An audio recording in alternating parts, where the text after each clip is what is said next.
go. I want each and every one of you to join us in singing Auld Lang Syne to our friend, the King, Richard Petty, by Diamond Rio.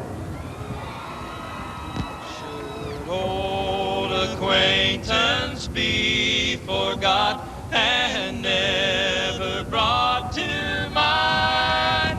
Should old acquaintance be forgot and days of old lang syne?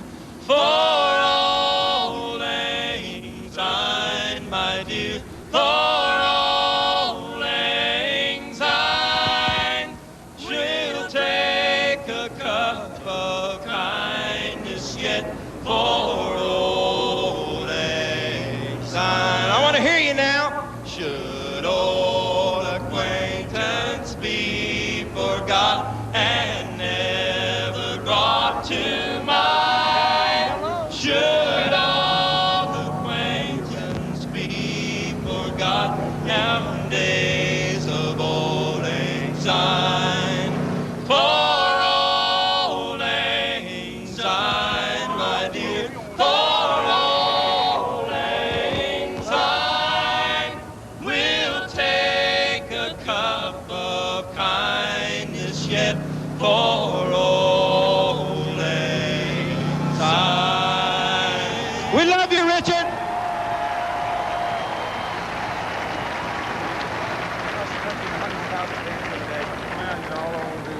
Thank you for being Richard Petty fans. The main thing is thank you for being racing fans and, buying all the tickets and all our products. And, it's been great. Without the fans out there in TV land or here at the racetrack, Richard Petty wouldn't be doing what he wanted to do for the last 35 years. And, again, I can't say thank you enough. Let's hear it, fans, for the King, 7-time Winston Cup champion, Richard Petty.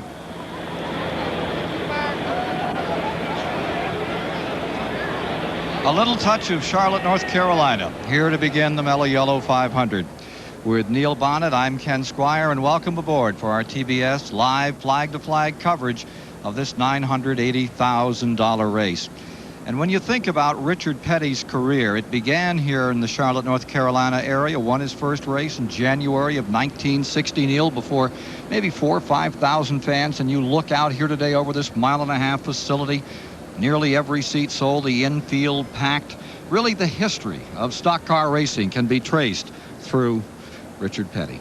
Ken, there's no doubt how instrumental Richard Petty's been to the growth of this sport, but he'll be the first one to tell you right now today he's one of 40 drivers to make an effort to win this race.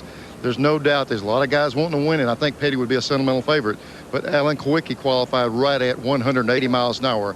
Unbelievable how fast they went around this track. It's going to be a tremendous race. Now let's go for that command to get them underway for the 33rd annual Mello Yello 500. The chairman of the board of the Charlotte Motor Speedway, Bruton Smith. And now, ladies and gentlemen, as always, to say those four famous words, here is the chairman of the board of the Charlotte Motor Speedway, Mr. Bruton Smith. Gentlemen, start your engines!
The Mello Yello 500 is brought to you by Budweiser. Nothing beats a Bud. By Goodyear, #1 in tires. By Napa, because there are no unimportant parts. And by Valvoline Motor Oil. People who know use Valvoline. Bruton Smith, the man who created this track with Curtis Turner, has given the command to fire the engines, and 40 race cars begin to sing. Mello Yello 500 just moments away. With more on the story, let's go to the STP Pit Center, standing by Rick Benjamin. Well, Ken, a month to go in the 1992 Winston Cup season. The point battle really boiling down now to 2, maybe 3, maybe 4 drivers. Let's take a look at the point standings. We'll be updating you, of course, throughout the day here in the STP Pit Communication Center.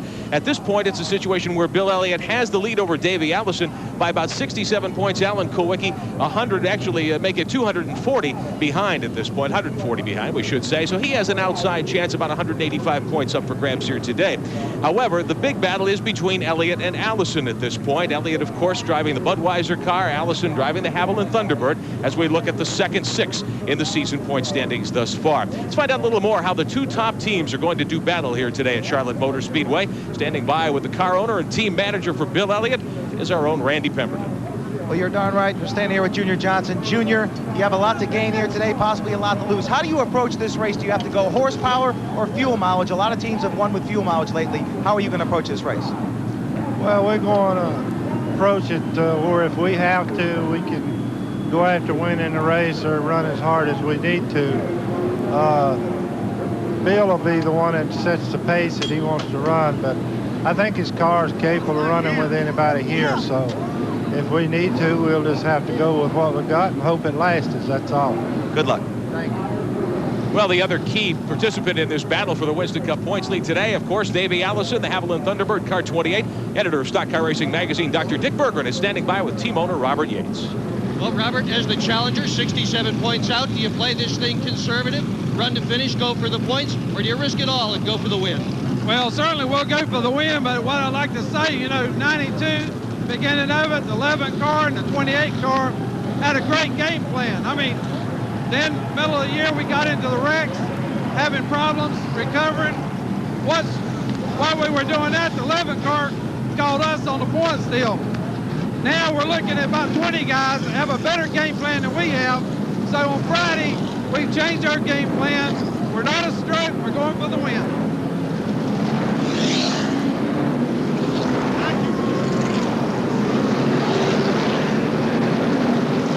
Rolling out as we get set to bring you the starting lineup for the Mello Yello 500 this afternoon.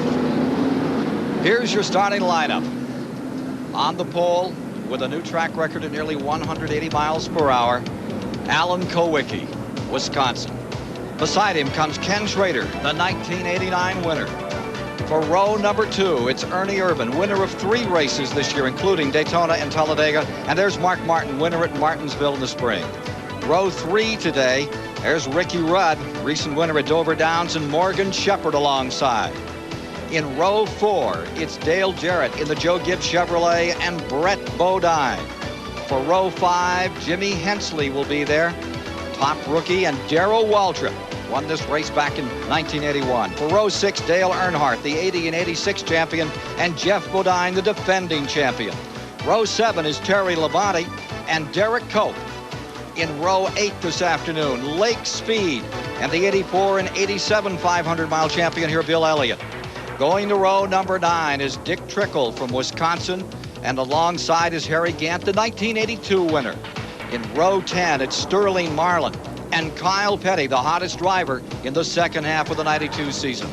The rest of the field, row 11, Rusty Wallace, the 1988 500 champ, and Davey Allison, the 1990 Charlotte winner, hoping to tighten the point battle, the 600 winner. The veteran from Virginia, Rick Mass, starts 23rd. Jimmy Spencer will start in 24th. Row 13 is Chad Little and Bobby Hamilton. Row 14 today, Hut Strickland and Bobby Hillen. Row 15 is Michael Waltrip and the sensational Ted Musgrave. Row 16, out of Indianapolis fame, Pancho Carter, and making his 64th and final start at Charlotte, Richard Petty. Row 17 today, Rick Bickle, rookie out of Wisconsin, and Jerry O'Neill from Auburn, New York. Row 18, Wally Dallenbach Jr., the former Trans Am champ, and Stan Smith from Alabama. Row 19 is Bob Chatt, an ARCA graduate, and Jimmy Means making his 28th start here at the Charlotte Motor Speedway. Rounding out the field, Jim Sauter and Dave Marcus. The course, the 1.5 miles over which they're going to be running today, Neil. Big tri-oval in the front straightaway. Big smooth racetrack. They've done a lot of work on this thing. 5 degrees on the banking on the straightaways. Very little degree there. You get down in the corner and it's got 24 degrees. That's where these guys are flying. They're running right at 180 miles an hour average around this racetrack. It's because of that good degree of banking, a good exit off turn 4. Field progressing through the 3rd and 4th turn up on that 24-degree banking. Place that can really bite you, as Neil Bonnet can testify. Pace car is in. Crowd on their feet. Packed house. Ready to watch Alan Kowicki and Ken Schrader. Ford against Chevrolet squaring off in row number 1. Ladies and gentlemen, we're underway with the Mello Yello 500.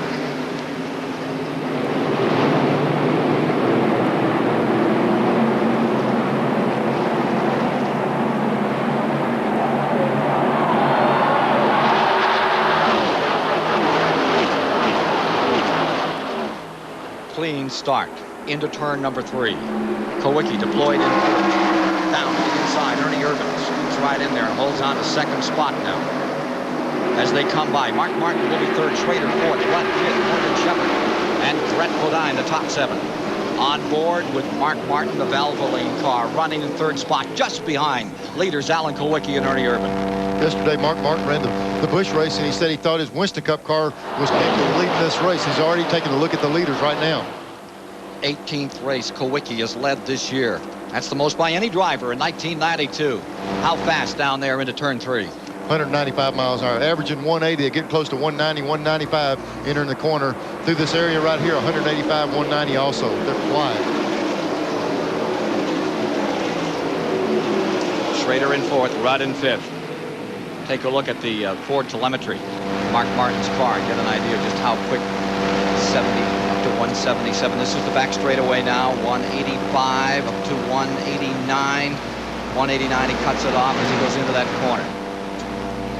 Here we are in turns 3 and 4 with that very rough 4th turn. What about this 4th turn, Neil? Again, if the things in the past has had a little bit of problem there. It's settled in the corner. There's some ripples. We've seen a lot of problems there this week.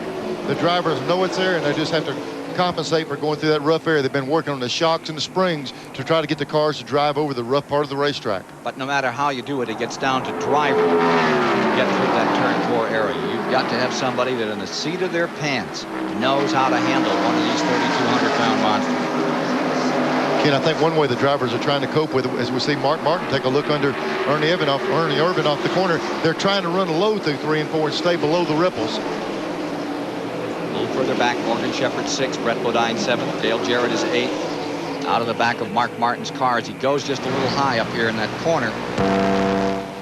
Giving some ground, and in the back straightaway, Ernie Irvin likes the number 4.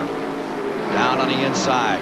He's there, and here comes Schrader up for 3rd. Martin dropping to 4th.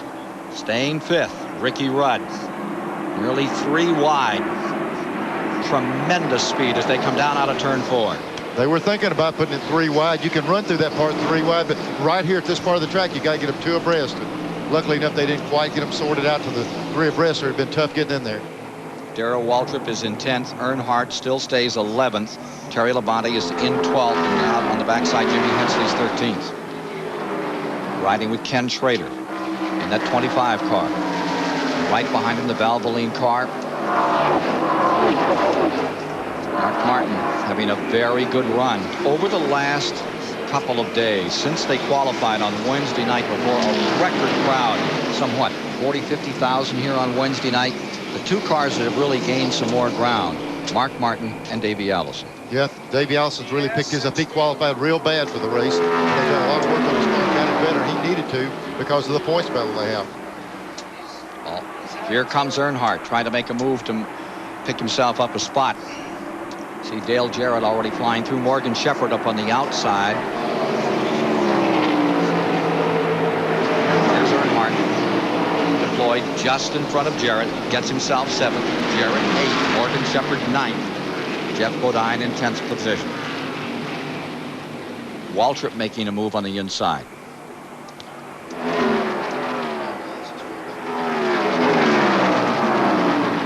Earnhardt, who won here in May in the 600, the Coca-Cola 600, takes that good red Chevy right down through that third and fourth turn, now trailing by 4 seconds to the leader, Kowicki.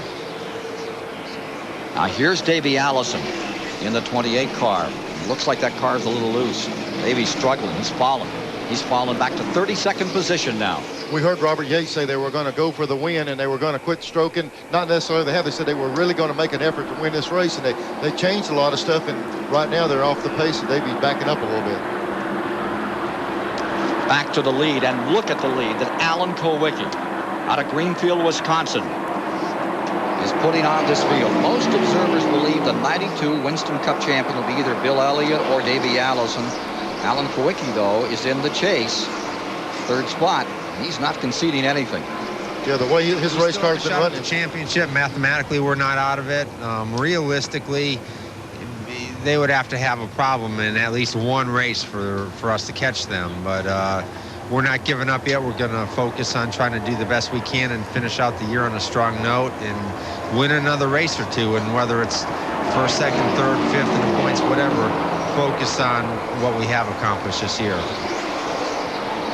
Alan Kowicki, who destroyed the old record. The old mark was Mark Martin of 176-mile-an-hour lap. Alan Kowicki toured this mile-and-a-half track at 179.027 miles per hour to wrest the pole from the rest of the field. And here are the guys trying to chase him down. Irvin in second, and the guy that set outside of the front row at 178. That's Ken Schrader running in third, and Mark Martin pulls up on Schrader as they come down the main straightaway, completing the 11th lap. Boy, they're moving around all over the racetrack. We saw Mark trying to get under Ken Schrader. Schrader moved inside, then moved outside. They're using up every bit of this track. Here's Mark working through the corner. You can see down there the brake pedal is virtually useless in this thing. They're running so fast around the racetrack now. Just watch him just barely touch the brakes. Just ease the brake down now. He's full throttle. Coming through turn 4 in just a moment, and watch him work that steering wheel in turn 4 to keep this thing balanced. Back into the main straightaway. Gets a handful there as he comes back into turn number 1. Schrader pulled up alongside, then backed off. There's Kowicki and the advantage over Ernie Irvin in the Kodak Chevrolet. The Hooters Ford out in front. To a degree, Kowicki seemed to have given up on that points chase. And it surprised me. He went back and met with his team, and they were trying to get his car back in a race a couple ago. And he said, guys, I thank you. We've worked well as a team. I think he's got the bit in his mouth again and is really running hard. He senses at only 144 points out. But if anything happens among those leaders, Elliott and Allison, he's got a crack at taking the championship once again. Battle continues between Irvin and Martin, and we'll have more of the story here from Charlotte in just a moment. A motor like what we run is usually costs around $50,000. From a dead stop, we'll go 285 miles an hour in a quarter mile. This top fuel class is the fastest class at the drag races. We need a motor oil like Pennzoil to protect our investment. It makes me feel good on race day to have Pennzoil in our car. We can't live without Pennzoil on our team. I wouldn't use anything else. I wouldn't run without it. Pennzoil, performance, protection, and quality, that says it all. This is a test.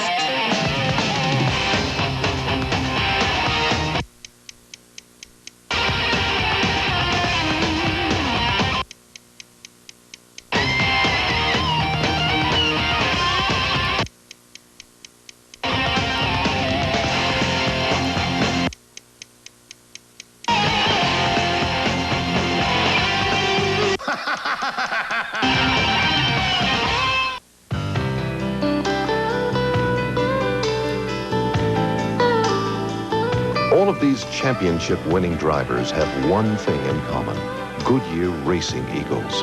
The race-winning technology that's found in the Goodyear Racing Eagles can also be found in the world's best-selling line of high-performance street tires, Goodyear Eagle Street Radials. The champions know, and it's why we say the best tires in the world have Goodyear written all over them.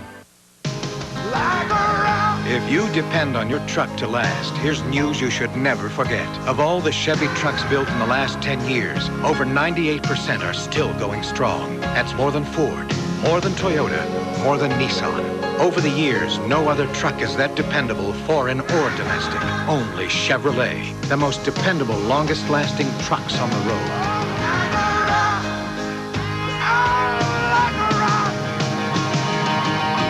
Mark and my relationship goes way past business. I'm sure in a previous life he and I were twin brothers. Throughout the race, the driver and crew chief communicate. The driver complains about the car or brags about the car. It's the crew chief's job on pit stops to make whatever fixes he can to help the driver's predicament. Everyone has about the same access to equipment and technology, but the people who rub on it the most and think the most of it and think about it the most will end up winning the race. Dane, you are a reckless man. A deadly game of hide and seek, where winning means living to tell about it. Chuck Norris, An Eye for an Eye. 7 Eastern, tonight on TBS. Welcome back to Charlotte Motor Speedway. The Mello Yello 500 underway this afternoon. We're in the early stages of the event today, and your leader continues to be Alan Kulwicki. Alan Kulwicki off the pole, doing a terrific job here so far this afternoon. One of the stories we're going to continue to follow for you today, the True Value Hard Charger Award. The driver who leads the most laps in each Winston Cup event is in for a nice payday, $1,500 per race. There's a $50,000 season-long prize. We track this each and every week of the Winston Cup season. Davey Allison, emblematic of his fine campaign so far, more than 21,000 hard charger points. A big lead over Bill Elliott with about 13,280. We'll watch this one for you all afternoon as well. That's an inversion of the way the Winston Cup point battle stacks up right now, but Davey has led more laps this season. The story with Davey Allison, a very interesting one. He's been backing up so far in the early going here. Let's check in on that situation pit side with Randy Pemberton.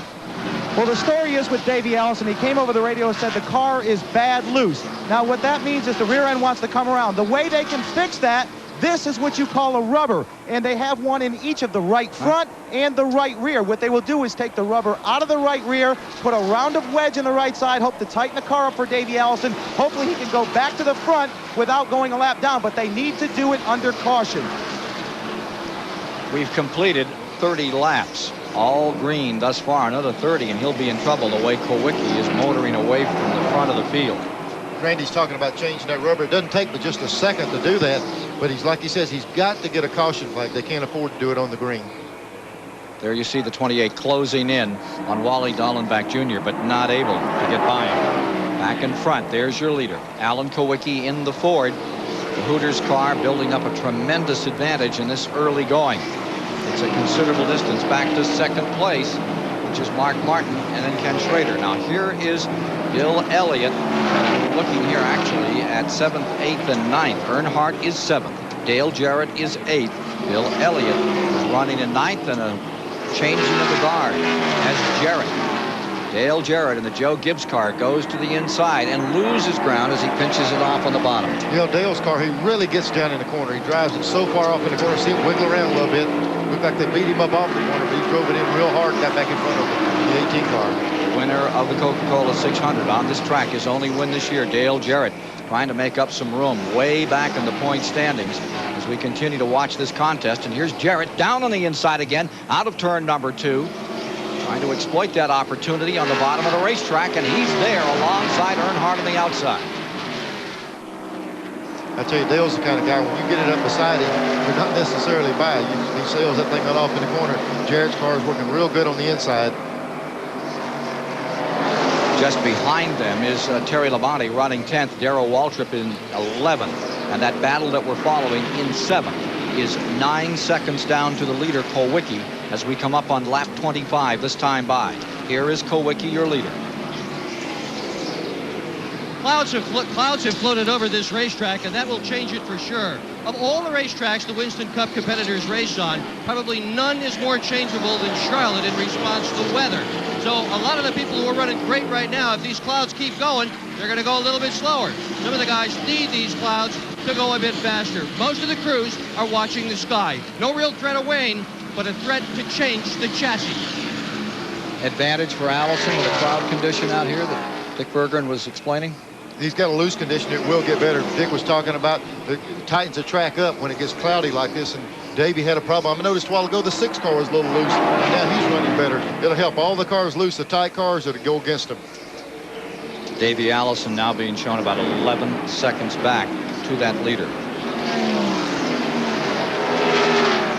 Correction on that. He's being shown as 11 seconds from being lapped. Possibly just 26 laps down, but that's the case. 11 seconds from going down a lap. Davey Allison, we're at lap 26. And we're in Jimmy Hensley's car. Today's his birthday. I don't see a birthday cake sitting on the dash, but I'm sure he'd take a prize for his birthday to get up front a little bit. He's been running good. Here he is. He's right behind Kyle Petty. Jimmy run a little bit higher line. He runs good on these big racetracks. Everybody was impressed with his short track performance, but he also runs good on these big racetracks. 47 years old, running in 15th with that Trop-Octic car for Cale Yarborough, Jimmy Hensley. Much sewed up the rookie honors this year in Winston Cup racing. Jimmy Hensley, number 66. Bob Johnson, the crew chief on that car out of New England originally. Bob Johnson, who had worked back in the Race Hill Farms days, Harry Gant when he first came on the scene. We were looking at Hensley's right there when they had Kyle Petty directly in front of him. I think everybody was really expecting Kyle to make that run. We'll see Kyle directly in front of Jimmy here. Kyle's car has been one of the strongest on the circuit the last few months, and everybody thought he'd be real strong here in Charlotte. They might need to do a little bit of dialing in when they get a caution flag to work on it. 67, the point interval between those top 2 contestants as this race started. And right now, Davey Allison praying for a caution flag, make some adjustments. Terry McReynolds and Robert Yates would sure like to see something. And we had a little bit of rain this morning as we arrived at the track around 8 o'clock. It's now cleared off. Looks to be a good day, and to stay that way all the way to the checkered flag this afternoon in the running of the Mello Yello 500. Well, when it's a cool day like this, Ken, it works some motors to death. When I say that, what it does, it gives them more horsepower, and they just virtually tear themselves apart. One of the real veterans, Dave Marcus, and that Kellogg's number 41, getting lapped by Alan Kowicki, who is thrashing this field at the present time, setting an incredible pace. Davey Allison now 9 3/10 of a second from being lapped by Alan Kowicki. We are showing 30 laps complete on the board. That gets us to 45 miles. Let's go back down to the STP pit center, and here's Rick Benjamin. Well, Ken, these drivers are running for nearly $1 million in purse money today here at the Charlotte Motor Speedway. But before they get to the checkered flag at halfway, there's a $10,000 prize up for the leader. The way things are looking right now, Alan Kowicki certainly will be a contender for that. There's money, there's actually a nice prize in it for many of you at home, too. It's the Gillette Halfway Challenge sweepstakes. Besides the driver winning $10,000, if you can tell us who's leading at halfway and you're the person called from last week's drawing, you'll win a brand new Chevrolet Lumina Z34. Now, if you'd like to enter our contest in time for next week's running of the AC Delco 500 at Rockingham, here's where you can write to. It's Gillette Halfway Challenge sweepstakes. The address at box 2246, St. Petersburg, Florida, 33731. Have to have your entry in by next Saturday. You have to be 18 or older. We'll draw another name, and we'll make that call next week. And if you can name the winning driver, the leading driver at halfway, you'll win that automobile from Gillette. Alan Kowicki continuing to build on his lead, with Mark Martin staying second, Ken Schrader third, Ricky Rudd fourth, Ernie Irvin fifth. Bodine follows, then Dale Jarrett. Bill Elliott's up to 8th, Terry Labonte, Rick Mast into 10th. And the other big story developing is Kyle Petty, who's come from 20th. Kyle started 20th, dropped back to 24th in the early laps, and now finds himself up in 11th position. He's just overwhelmed several racers out here, including Earnhardt and Darrell Waltrip. Here he is working on 10th place, Rick Mast. And he gets him as they go through the 34th lap. Mast on the outside. Kyle Petty, the hottest driver in the second half of the season, just as hot here today in the running of the Mello Yello 500. Kyle's ran, he was here at the Winston, and really they put on quite a show here. Every time he's been at this track this year in practice or qualifying, in the last race he's been flying, and I think everybody's waiting to turn him loose. Neil, let's not discount Rick Mast out there. He started 23rd, and Rick Mast is having a good run as he stays in 11th just behind Kyle Petty. Rick's a good racer. Leo Jackson's team wheels that car and the 33 car of Harry Gant, and they're both plenty capable of winning races. Kyle Petty, who picked up a win at Watkins Glen, and really since then he has done some kind of running. Currently lies 6th in the points, and he's been gaining on everyone over the past few weeks. Let's go back with Mark Martin in second position. Mark Martin in second. And he's got a considerable interval, like 1 3/10 of a second, but he is closing up on the leader, Alan Kowicki. Confidence plays a big part in any racer's success, but this week, Mark Martin has the market on confidence cornered. We've been really great since we hit the racetrack right out of the trailer. Supercar, best car I've ever driven. Great engine, just fantastic. I've seen some people chase some stuff around and be terrible and get good, but it doesn't usually work that way for us. And, you know, we're hooked up and we're looking for a place to win a race, and may as well be Charlotte this weekend. Mark Martin, there you see him at work. Lying in second position, tries to close in on Alan Kowicki and is doing just that at the present time. They're averaging 167 miles an hour. Race record, 1989, Ken Schrader at 149.8. That was the fastest 500 in the Mello Yello Series here at the Charlotte Motor Speedway. I tell you, we're inside of Mark Martin's car, and we noticed as he went through the corner, the fans say, boy, you know, it's a lot of turn, but you just barely turn the steering wheel. There's different gear ratio steering boxes in these cars.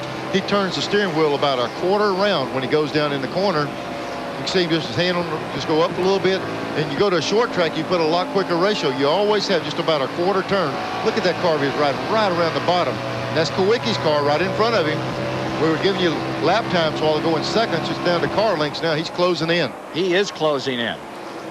He's down to within about 12, 15 car lengths now. Mark Martin out of Batesville, Arkansas, closes on Wisconsin leader Alan Kowicki. 38 laps are now complete on this 1.5 mile Charlotte Motor Speedway. And here comes Mark Martin bearing down. Mark Martin last year wound up 35th in this race. He has such bad trouble here. He was here in yesterday's race. Looked like he had it going all his way. Here he comes to the inside. Ford against Ford. Bottom of the racetrack. That number 6 car is in there. Looked like Kowicki's car whenever whenever Mark Martin got right behind him, Kowicki got a little bit loose, and Mark shot right up under him and took the lead. And draws away. 5, 6 car lengths. The concern must be for Davey Allison now. He does not want to go a lap down for sure in this field. He is up to 26th position. But these two attackers are just drawing away at a tremendous rate from the rest of the field. The 6 and the 7 up in front with the 3rd spot belonging to Schrader. 4th is to Ricky Rudd. 5th is to Ernie Irvin. And there from the Max Race Cards aerial platform, a look at the Charlotte Motor Speedway. We'll be back with more in a moment.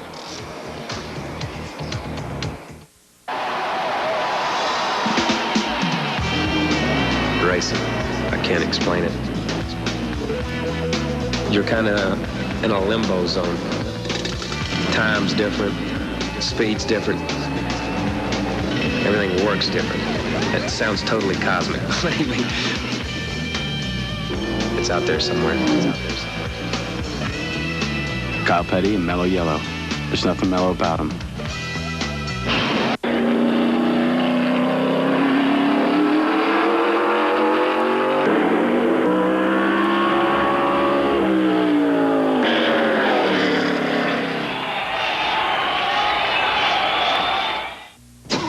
Here we go again, guys. Wow, I feel good. Yeah, this guy really gets around. He's got the auto lights. American Orient, we're guaranteed. I feel good. Yeah, 2 years, no matter how far he goes. That's why we've been everywhere. Vegas. I feel good. Yeah. Daytona. I would now. LA. Wherever we're going. The Superman, yeah. And we're not even tired. Hey, I like to save money as much as the next guy. But what are the odds that there's going to be a sale on the parts you need when your car breaks down? Hey, it's not going to happen. That's why I go to AutoZone. I mean, sure, you could wait around for a couple weeks and maybe beat their price by a few pennies someplace else. But I don't want to wait for a sale when I need a part.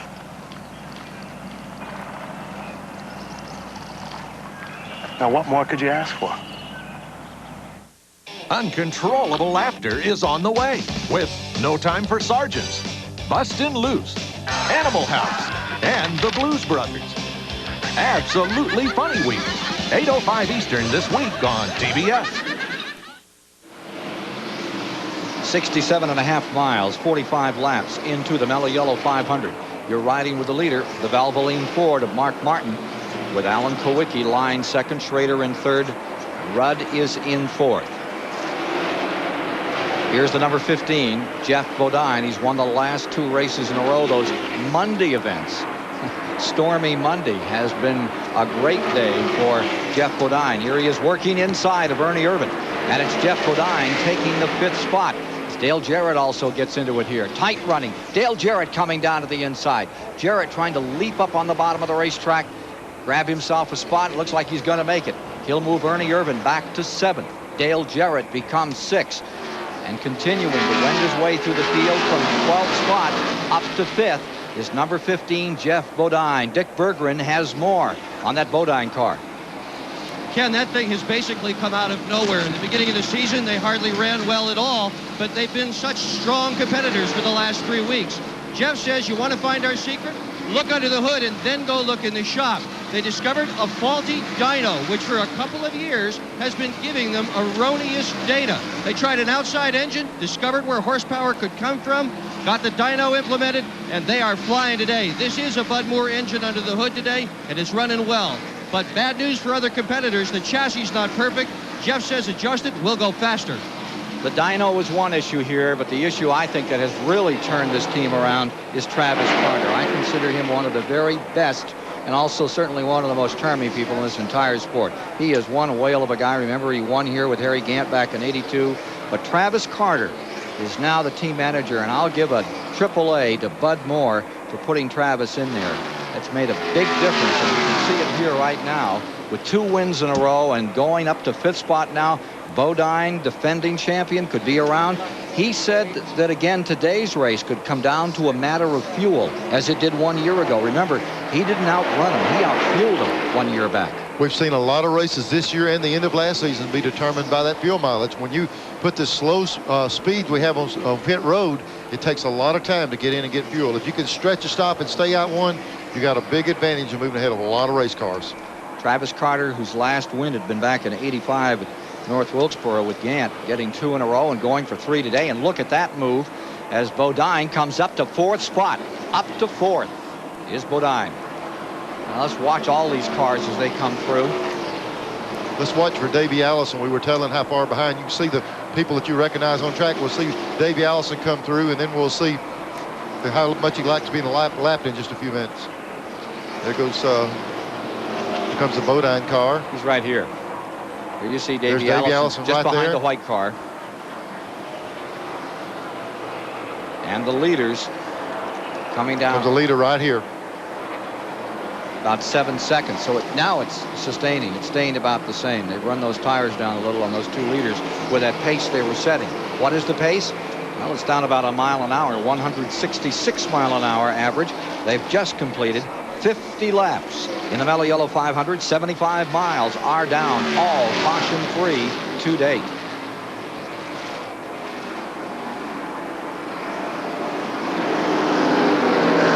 Kowicki, second. Leader, Martin. And Richard Petty, as we watch number 43 come on pit road very slowly here. Started in 32nd position, and this is very last Mello Yello 500, and he wants right side rubber. He's coming in. That's a little bit early for ever than normal. He might be coming in and make a chassis adjustment also while they're doing this. Putting right side tires on it. Got the left side standing over there ready. Going to stick the left sides on her now. Notice it had a little bit of problem on the right rear. They couldn't get the right rear fixed. Held them up a good little bit. Going all the way around. Yep. Right side really cost them.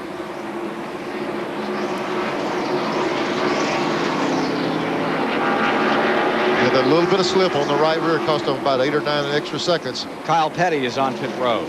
Bob Shadd had come in and gone back out. Randy Pemberton standing by, waiting for Kyle Petty on this pit stop. He had been running 8. Kyle is in. He brought the car to a halt. They said, Kyle came over the radio and said that the car was just a little bit tight. They want to crank a round of wedge out of the car. They're on the right side. It's considered a 2-tire stop. Kyle's down and away. That was a fast 2-tire stop. Yes, boy, that was quick. And we saw him also do that one round of wedge in the right rear that he requested. He should be better now. A race at Charlotte is always special to these teams, but Kyle Petty says winning here means even more because Charlotte is the hub of the sport. In a lot of ways, I think Charlotte winning either race at Charlotte, whether it's the May race or the fall race, is bigger than Daytona. And I think if for no other reason, it's just to have bragging rights around Charlotte. And I think that's what it all boils down to. There's so many race teams in Charlotte that when you go out and the crew goes out at night and they're messing around, then you want to say, hey, I won over here in May, or I won over here in October. And I think that's what it boils down to. It's a little bit more special for us since our sponsors both races, the Coca-Cola race and the Mello Yello race. But, you know, I think it's mainly a pride issue here. Kyle moving around Rick Bickle, lapping Rick. He's running 26 currently on the field after making that pit stop at lap 51. We're showing lap 54 on the board at the present time. As Martin, Kowicki, Schrader run 1, 2, 3. Ford, Chevy, and Jeff Bodine's Ford up to 4th. Boy, this car right here, look at it. It's like it's on a rail. I'm sure Mark Martin's got to be thinking about yesterday. He had the bush field covered just like he's doing right now and had a little bit of problem. Hopefully this thing will run all day long. Here comes Kowicki. Kowicki's about 2 seconds back behind him. A little more than 2 seconds. Jimmy Means pulls on the pit road as we get this view from Derek Cope's Purolator car. We'll be back with more from Charlotte in just a moment.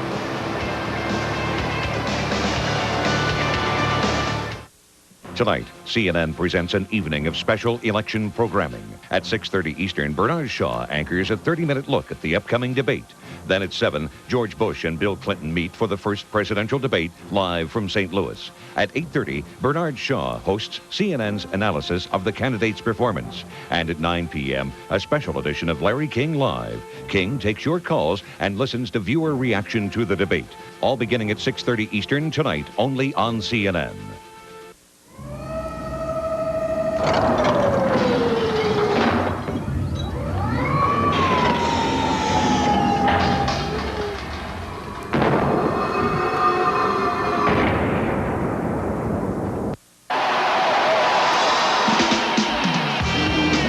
Racing. I can't explain it. You're kind of in a limbo zone. Time's different. The speed's different. Everything works different. It sounds totally cosmic. It's out there somewhere. It's out there somewhere. Kyle Petty and Mello Yello. There's nothing mellow about them. Today, performance cars come in a variety of designs, sizes, and even prices. So do Goodyear Eagles, the world's most successful line of performance tires. There are all-season Goodyear Eagles. New ultra-performance Goodyear Eagles. There are Goodyear Eagles for the classic and for the contemporary. No matter what performance car you own, there's a Goodyear Eagle priced for you. It's another reason we say the best tires in the world have Goodyear written all over them.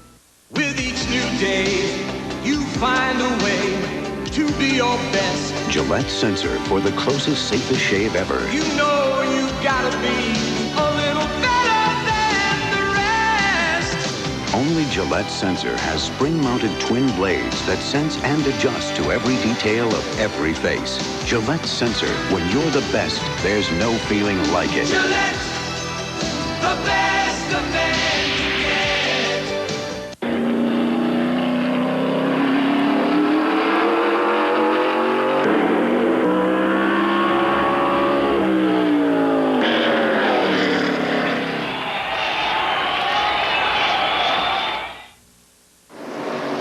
"60 laps down, 90 miles have been completed, and the leaders are all coming in. This is at lap 60 with 90 miles complete. Seems a bit early. They have better range than that. Let's check on pit road as to why with Randy Pemberton. Well, one thing for sure, Ken, is when you practice these cars on Friday and Saturday, you do check the gas mileage, but mostly you're checking the chassis.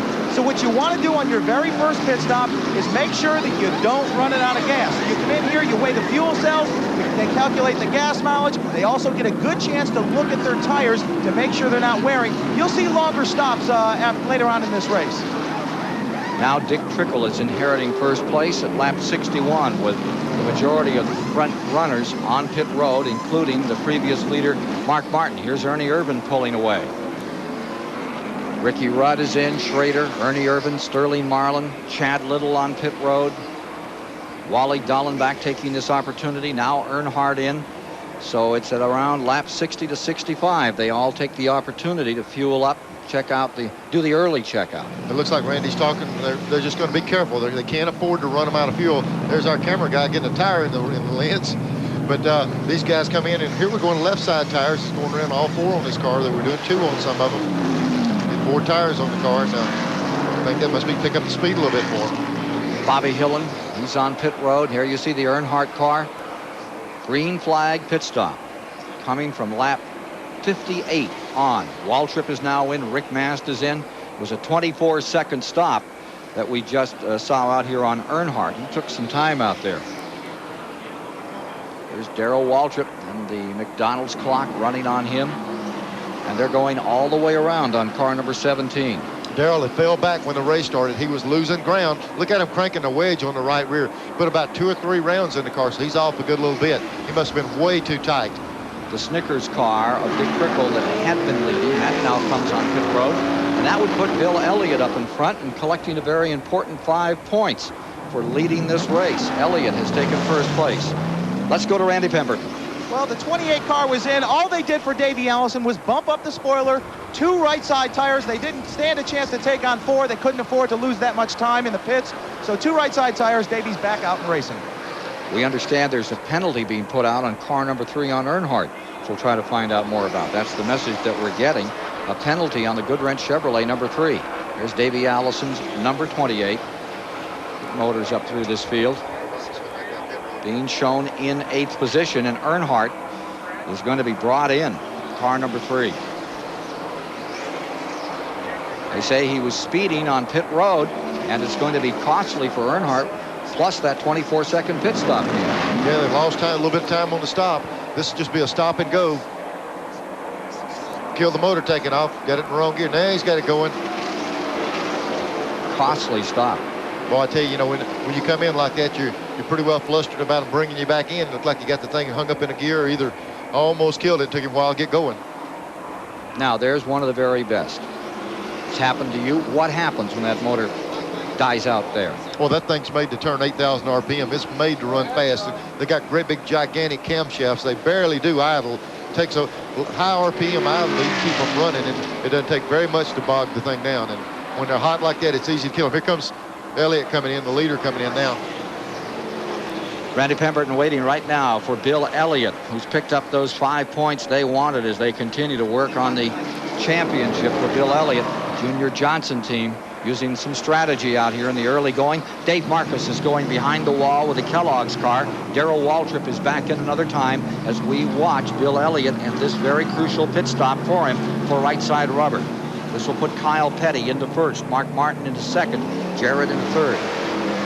There was a penalty on car 17. Waltrip was caught speeding too. You saw the 11 car getting back out there. Elliott back underway after picking up points, and he really is running for that championship, Neil.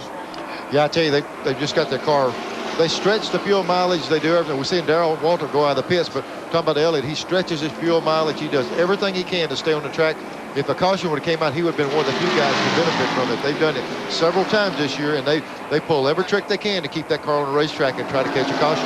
67 laps complete. We're now at 100.5 miles in this 500-mile race. It's a rip snorter and at a tremendous pace. 164-mile-an-hour average.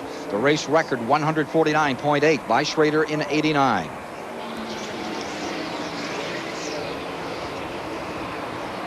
Allison is getting lapped. Allison about to go a lap down by Kyle Petty. By him, and number 42 has put Davey Allison 1 back. There you see the 42, and there's the 28. Davey Allison just behind. The 2-tire change we saw with Kyle Petty was a smart call in the pits. He got 2 tires. He's out leading the race now by making just a 2-tire stop. So the advantage is Kyle Petty in the Pontiac over Mark Martin and Alan Kowicki. He leads by about 3 seconds. More from Charlotte in a moment. Hey, Chris, toss me Mello Yello. Oh, great. You're kidding. Hey, don't worry about it, guys. I'll go back. Yeah, we'll see you sometime next week. That's 60 miles back. When you've got a real thirst, nothing can keep you from the ice-cold citrus taste of Mello Yello. No mountains high enough, no ditch deep enough, no road rough enough. Mello Yello. There's nothing mellow about it. Hey, Kyle, how'd you get back so fast? Me and the Hummer took a little shortcut. Man, Joey, your mom's had a tail on business? You luck out. Just you and your dad with the house all to yourself. I hate you. No bedtimes, no baths. Come on, guys. It's not like both my parents are gone. Joey, he's your dad. Dads aren't like parents. They're more like us. That's why Mom's always yelling at him. Take your lunch. I bet your dad packed your lunch your mom would have never thought of in a million years. Yeah. Open it, open it. So what'd you get? Nothing. Nothing? Yeah. I guess Dad forgot to pack my lunch. Wow. Your mom definitely wouldn't have thought of that. Just you and your dad at home, huh? Bummer. Joey. Sorry, buddy. Guess I forgot something this morning, huh? So I brought you lunch from McDonald's. I hope that's okay. Okay, it's great, Dad. Great. Okay, I'll see you after school, all right? See ya. See ya. Thanks, Dad. There goes a great man. Maybe you'll forget to make dinner tonight, too. Oil. It's the lifeblood of your engine. That makes your oil filter your engine's most vital organ. That's why Fram keeps going the extra mile to make the best protection even better. The Fram Extra Guard oil filter. Unique glass fiber paper stops more dirt than any other filter for the best protection ever. Fram Extra Guard, American or import, it's an extra lease on life. At lap 71, we're under caution for the driver who is synonymous with car 71, Dave Marcus. Of course, today he's driving the Kellogg's 41, and he put some debris down. Remember, we mentioned that he retired. Something broke on the car. They put Yello out just to make sure the track was safe. And as that Yello came out, remember how Kyle Petty had just motored by? This is the run back to the flag. Here comes Davey up on the outside, and he gets his lap back. An important key move for Davey Allison in his battle to stay up there with Bill Elliott.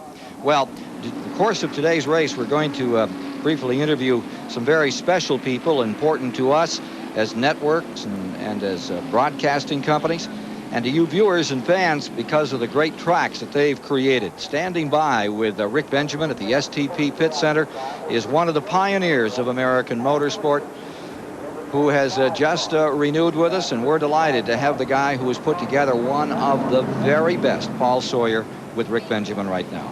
Mr. Sawyer, great to have you with us here today. Beautiful facility you've created in the last few years. How important is television coverage to today's Winston Cup tracks? Well, I think television has been one of the mainstays from creating new fans. Back in the old days, you know, we depended on 100-mile, 150-mile radius. But I think with the advent of television, the way it's showing today, people have really got interested in it. They can relate to an automobile more so than they can football, baseball. And I think they say, well, you know, I see this, and now with all of the racetracks that have been built and modern facilities, I think the Curiosity's really got the best of them, and they really want to come. Yours is about the most modern around, along with Charlotte, with the beautiful lights and the new grandstands. What do you have planned for next year? Well, my goal is 90,000 seats. I've said in past years we'd have 90. Before 1995, I'll have 90 plus. Every race that we go to, I take great pride in doing something new. I do something for you people on television. I do something for the fan that makes it all possible. I do something for the competitor. We've just purchased some more property because we've got some more events we're going to run. We know what our schedule is next year. Great. So it's ongoing, and I really don't know where it's going to go. Yeah. But I'm just happy to be a part of it. I'm happy to renew my relationship with World Sports for another 3 years, because I've had a terrific relationship with them in the past. Well, congratulations on your fine facility, and we're looking forward to being back in March at Richmond International Raceway. Paul Sawyer. Indeed, March the 7th. They're going to have a sellout for that race before they get through December, the way tickets are going for that great. You know what he's going to have to do? Remember how I said it was a 5/8 up there this past time? And of course, everyone knows it's a 3/4. Well, what he's really got to do is blow it out to a mile, because people just keep on coming into Richmond. They've done a grand job on the old Richmond Fairgrounds. Thank you, Paul. We look forward to being there for 3 more years, bringing you the action in March and in September at a track that has the feel of a super speedway, but sure gives you a short track race. That's a magic that's pretty hard to put together. I tell you one thing I'm seeing is racetracks, and I know the fans appreciate more. I think they're catering to the fans more than they ever have in the past, with the nice, clean facilities, and the fans are the ones that make it work, and I'm glad to see the promoters start taking care of them. Well, we're getting ready to resume here at Charlotte, North Carolina, with 73 laps now complete, and Ken Schrader has inherited first place with his Chevrolet. It's the first race that Schrader has led since Pocono back in June. The number 25 propped up in first spot with Harry Gant, who started back in 18th position, now running right behind him in second. There you see the 31 of Bobby Hillen, a lap car on the inside. Ken, I think some of these other teams learned from seeing Kyle Petty go with 2 tires. A lot of these guys just put on 2 tires on this stop. But Kyle had a very slow pit stop under Yello. That stop was 20.1. He came in the pits leading. Now he's back in 6. It's Schrader first, Gant second, Trickle third, Kowicki fourth, Ernie Irvin fifth, Kyle is in 6th, Martin, Rick Mast 8th, Jeff Bodine 9th, Dale Jarrett 10th, Ricky Rudd 11th, Terry Labonte 12th on the break. We're back underway with 74 complete. Inside, trying to get a lap back. He's got out in front of Schrader. He's in position right now to get that lap back. He was also having a great race out there today. It was Dick Trickle. Dick Trickle is having a heck of a run. He's up in third. Remember, he started back in 17 at the outset. Lap car Bobby Hillen has jumped out in front for the moment. Martin Lorraine car number 31 having a very good run for the present. Schrader stays in the lead. Gant second, Trickle third, Kowicki in fourth.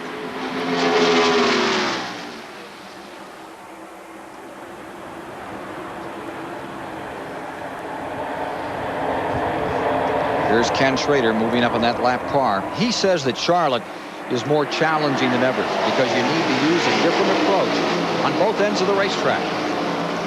Turn 1 and 2, I usually try to get my car working on the bottom. A lot of guys run top up through there, and I always work on the bottom down there. 3 and 4, you kind of got to be able to have your car where it can work any place, because that place is with the bumps and stuff now. You never know where you're going to wind up in that turn, so you just kind of got to be able to work any place.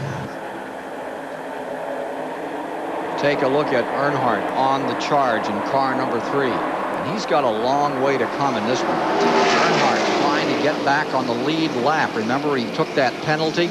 He's being shown 1 lap down in 22nd position. We have 21 cars running the lead lap, and Earnhardt trying to set a pace to get back in this thing. Don't say he can't. He won this race one time after coming from 2 laps down. There's one man that can do it. It's that man, the man in black. Dale Earnhardt, 5-time Winston Cup champion, putting it on here at the Charlotte Motor Speedway. You know, he won the 600 here earlier this year, and he said he thought his car was just as good. But he got a lap down, and he's got a lot of work to do now. Bobby Hillen in the 31, who gave the Davey Allison car such a good ride at Talladega earlier this year. And he came in here yesterday and drove Allison's Grand National car and did a very good job. Hillen out of Midland, Texas. Still has just 1 Winston Cup win to his credit. Now look at Earnhardt crowding down to the bottom as he tries to find some daylight and take that lap back. Yeah, he's trying hard as he can to get the lap back. If he gets by Hillen here, he's got to deal with Schrader. But what he's got to look for is over his shoulders. Here comes Kowicki in the 6 car. He might be in a position where he can get a lap back. And Schrader, he's got to be concerned about some of these other guys coming after him. Indeed, because right behind him, there you see that lap car, and now here comes Harry Gant zipping down through that 2nd place car, and with him comes Alan Kowicki and Mark Martin. That is Gant in 2nd, Kowicki in 3rd, Martin in 4th, and you're riding on board the Valvoline car of Mark Martin in that 4th position. That's about the way it looks over those bumps off turn 4. A lot of blur in that thing coming off the corner. It's real ripply right there. Shake the old eyeballs? Yes, sir. Blur your vision a little bit coming off that corner. give you a headache? I've had a few headaches when I left here. Don't mean to make light of that. We've taken some awful hard hits. Here comes Kyle Petty, and look at him charge. He's around Gant. He's flying. Kyle Petty up into fourth. He might be in real good shape. We said he lost ground on the pit stop, but what he did earlier on the green, he put 2 tires on. This time, a lot of guys put 2, and he put 4 on. So when he got those 4, he lost a little bit of ground, but he's still got a lot better tires than most of these cars in front of him. If you're just joining us, 5 lead changes among 6 drivers and only 1 caution through the first 81 laps that have been run here in this Mello Yello 500. 33rd annual. Welcome to TBS live coverage. With Neil Bonnet alongside, I'm Ken Squire. Down on the track, Dr. Dick Berggren. Stock Car Magazine, Randy Pemberton is there, and Rick Benjamin bringing you the action today. Well, we were noting, gentlemen, the progress of Kyle Petty up through the field. Yesterday's last Winston Cup practice session, Kyle was the quickest car out there unofficially. He turned some laps close to 171 miles an hour, more than a mile quicker than some of the other top contenders here today, so he may be in very good shape. Well, let's go down and find out more. Dick Berggren is standing by right now with one of the Rick Hendrick stable cars. Let's go to Rick. Yeah, Rick, you've been wearing out your shoes going back and forth between the leader Schrader's car and 9th place Ricky Rudd. What are you doing walking back and forth? Well, we're just, one team's trying new tires and one team's running scuffs, and we're just exchanging information and when they adjust the cars, what it's doing. And Kenny stayed out on 9-lap tires, and Ricky came in and got fresh tires. So we're just trying to see if we can keep them good all day and maybe win this thing. And there's an advantage of a 2-car team right there. Hendrick has 10% of the field using his motors today, along with Schrader and Rudd, Waltrip and Jarrett. And car number 1, understand Mass just brushed the wall. He got right up at the wall. I don't know if it broke or he just slid up there, but he's sure close to the wall. It looked like the motor quit on him. Was running 12th. Look at this. Here, the bump and grind out there as Alan Kowicki gets underneath Schrader. And here comes Kyle Petty in the Felix Savetas, car number 42, the Mello Yello car, down on the inside. What a charge. What a charge Kyle Petty has made. He was 21st in the points back in April at Martinsville, and he just keeps on trucking. He's up to 6 in the points as we get down toward the end of the season. They all look a little loose out there right now, except Kyle. Yeah, they're running. Kyle's got the freshest tires on the cars. We saw him come down through there. Boy, Gann and Quickie almost got together getting into that corner. 85 laps complete, 127.5 miles down in the running of the Mello Yello 500. As you watch Kyle Petty now out in front, and Mark Martin has sprung into 2nd. Harry Gant is in 3rd. Alan Kowicki is in 4th. Schrader is 5th. Dick Trickle is 6th. Ernie Irvin is 7th. Jeff Bodine in 8th. Then Dale Jarrett, Ricky Rudd rounds out the top 10. Look at this battle as here comes Ernie Irvin. Working down there on Dick Trickle. And what a run the Stavola car is having. That Snickers car. But it's the Kodak Chevy getting underneath Bobby Hillen. That is closing ground and wanting to do some running up in front. Ernie Irvin trying to get up there on that 6th place car of Dick Trickle right now. We see the 4-car run right down. Watch how low he gets on the car. But there's Trickle. He runs a little bit higher line through this corner. Schrader was leading. He fell back. Earnhardt got around him and then fell back a little bit. Now, it looks like he's having to struggle a little bit to keep up with the... It's Winston Cup Stock Car Racing coming to you live on TBS with Kyle Petty's Pontiac up in front. Mark Martin's Ford in 2nd. Harry Gant's Oldsmobile in 3rd, followed by Alan Kowicki and Ken Schrader. From the Max Race Card aerial platform, a view of the 1.5-mile track and the battle ensuing in the Mello Yello 500. A motor like what we run is usually costs around $50,000. From a dead stop, we'll go 285 miles an hour in a 1/4 mile. This top fuel class is the fastest class at the drag races. We need a motor oil like Pennzoil to protect our investment. It makes me feel good on race day to have Pennzoil in our car. We can't live without Pennzoil on our team. I wouldn't use anything else. I wouldn't run without it. Pennzoil, performance, protection, and quality, that says it all. One oil filter traps 80% more dirt than the leading competitor. Clearly, that's Motorcraft. Motorcraft quality parts from Ford. Here's where Alka-Seltzer Plus fights tough colds with tough congestion, tough aches, tough sore throat. This is why you need a tough medicine. Alka-Seltzer Plus cold medicine. The leading cold pill only relieves congestion, but Alka-Seltzer Plus relieves congestion, sore throat, headache, body aches. That's tough medicine. You bet it's tough. Alka-Seltzer Plus cold medicine. It's tough medicine. For a cold with a cough, try Alka-Seltzer Plus cold and cough medicine. Richard Petty, the only driver ever to win 200 Winston Cup races, all on champion spark plugs. Jerry, your help out here really does make a difference in the way I run. Well, Richard, this is our testing ground. It makes a difference in the way we build our spark plugs, too. They work for me in both my cars, whether I'm racing or going home. I depend on champion spark plugs. Champion, no matter what you drive.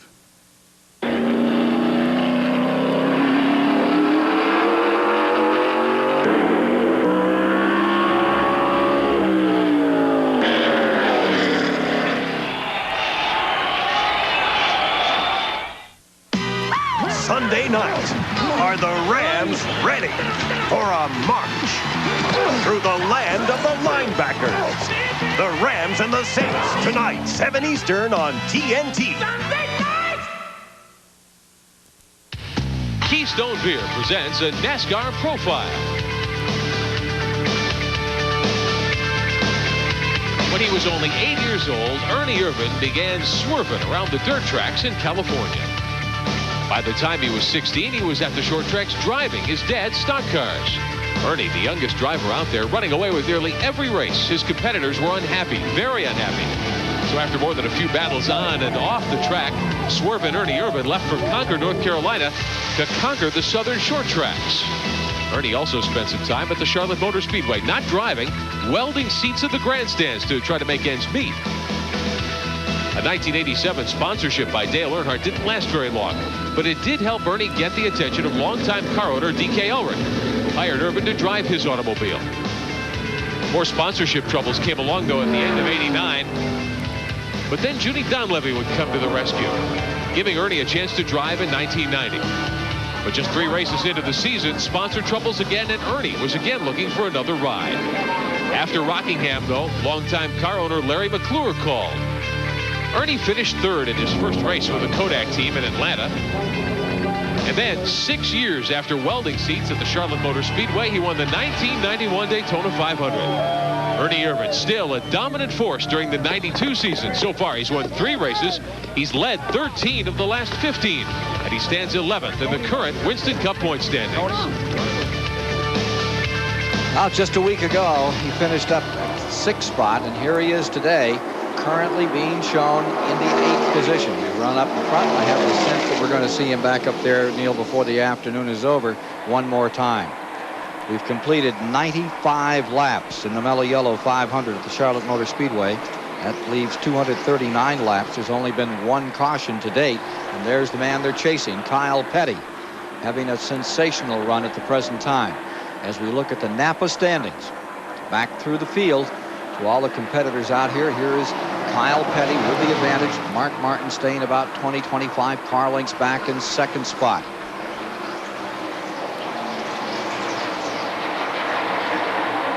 Alan Kowicki is maintaining 3rd.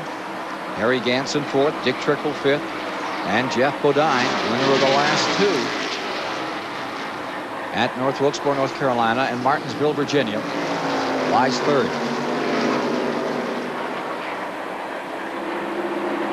Rick Bickles, number 45, running very slowly the past several laps. About to go another lap down for the young Wisconsin driver, qualified for today's race. Well, I tell you, was watching Kyle Petty's car. Watch how that thing runs. It gets down in the corner, and you'll see that little white line around the bottom. It looks like it's just a gauge for him to go by. He'll drive the car off down here in the bottom. Watch, he'll get right down here on the bottom. You don't see the car slide any 15 foot up the racetrack. These other guys are going and slipping a lane and a half. He's running on a different part of the racetrack than most of them. He keeps it right in the bottom and got a lot of motor in that race car, I tell you. Randy Pemberton has another story for us. Well, we're standing down here with Robin Pemberton. Robin, you got the thing running right on the bottom, Neil Bonnet said. How hard is Kyle running? I didn't hear it. How hard is Kyle running right now?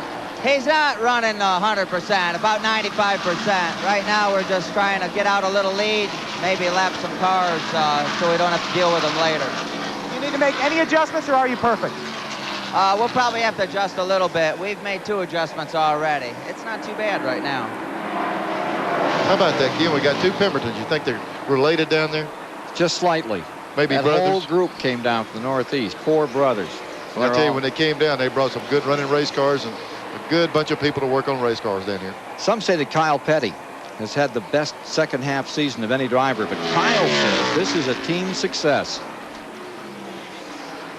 The reason we're running good is because of John and Robin, and that's just my opinion on it, that they work so well together, and the guys want to work for them so much that it's a team deal. You know, it's just like I was telling those guys, you go out, you take a pitcher, he goes out and he pitches a no-hitter. Well, that's all well and good, and the pitcher gets all the credit, but what about the 19 fly balls that were hit to the outfield, or the shortstop diving and catching a ball? It's the same deal. You know, we go out and run a good race, and everybody says, well, Kyle, you really did this and you did that. What about those 18-second pit stops? And what about those pit calls that, you know, we changed 2 instead of 4 tires? And what about that motor that's got 900 horsepower, you know? I think you overlook a lot. So I think we've just really come together as a team, and it's been a good year. To give you an idea of the proximity of your favorite to the rest of the field, let's take a gander down here at turn number 1 as to how they're running here on the 1.5-mile Charlotte Motor Speedway. You know that interval between first and second stands at about 1 8/10 seconds. There's Kowicki coming through. Gandon, the 33. They're in 4th. When Kyle was mentioned, Robin and John, Robin Pemberton does the chassis work. John is the guy that builds the engines. When he said 900 horsepower, I hope he was exaggerating. The rest of the guys are in trouble. And he may be in trouble, too, if anybody 2 booths down from us in the NASCAR area hears about that. Here's our leader once again, Kyle Petty in first. Almost a 2-second advantage over the car number 6 of Mark Martin. Alan Kowicki is running third, and Earnhardt has once again lost that advantage he had. He got back up in the lead lap. Kyle just blew by him, put him back down the lap, and now Martin has put him back as well. Yes, sir, they're standing proud here for Richard Petty's last race at Charlotte. We'll have more in a moment.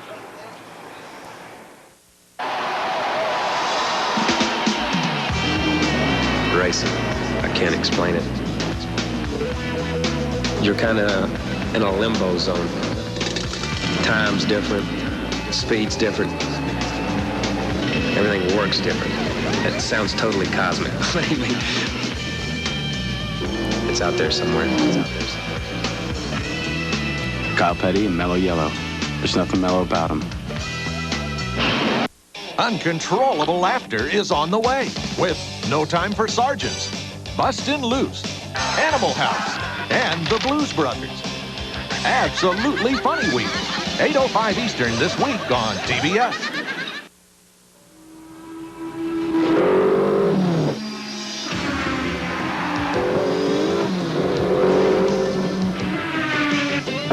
When it comes to making batteries that last, somebody's in high gear.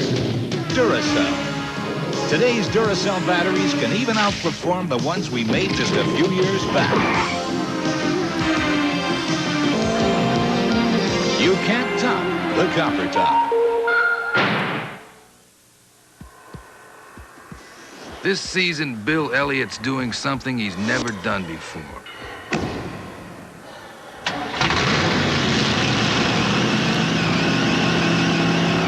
Driving the 670 horsepower Budweiser Thunderbird. But only after Junior says it's okay.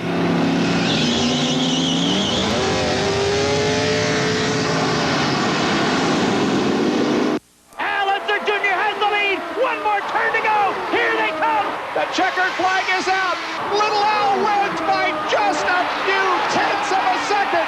Perhaps the closest finish in the history of the Indianapolis 500. A beautiful fall afternoon at Charlotte Motor Speedway. The Mello Yello 500 underway. The NASCAR Winston Cup Cars and Stars here on WTBS. Good to have you with us today. We're not that far from halfway. First 100 laps well into the books here today. Kyle Petty continues to lead. Got an address for you to write down. You might be able to win yourself a brand new Chevrolet Lumina Z34 if you participate in the Gillette Halfway Challenge. Send a card to Box 2246, St. Petersburg, Florida, 33731-2246. Have to be at least 18 before next weekend's race at Rockingham. We'll pull a winning name. We'll call that person. That person can tell us who's the leader halfway next week. They'll win that brand new Chevrolet Lumina. Today, of course, that prize is up for grabs again. Driver leading at halfway may well be Kyle Petty. He's holding sway right now. The leading driver at halfway gets $10,000, and you, if you can name that driver, might win a brand new automobile. 8 seconds away from lapping Davey Allison is Kyle Petty at 8 7/10 seconds for the moment.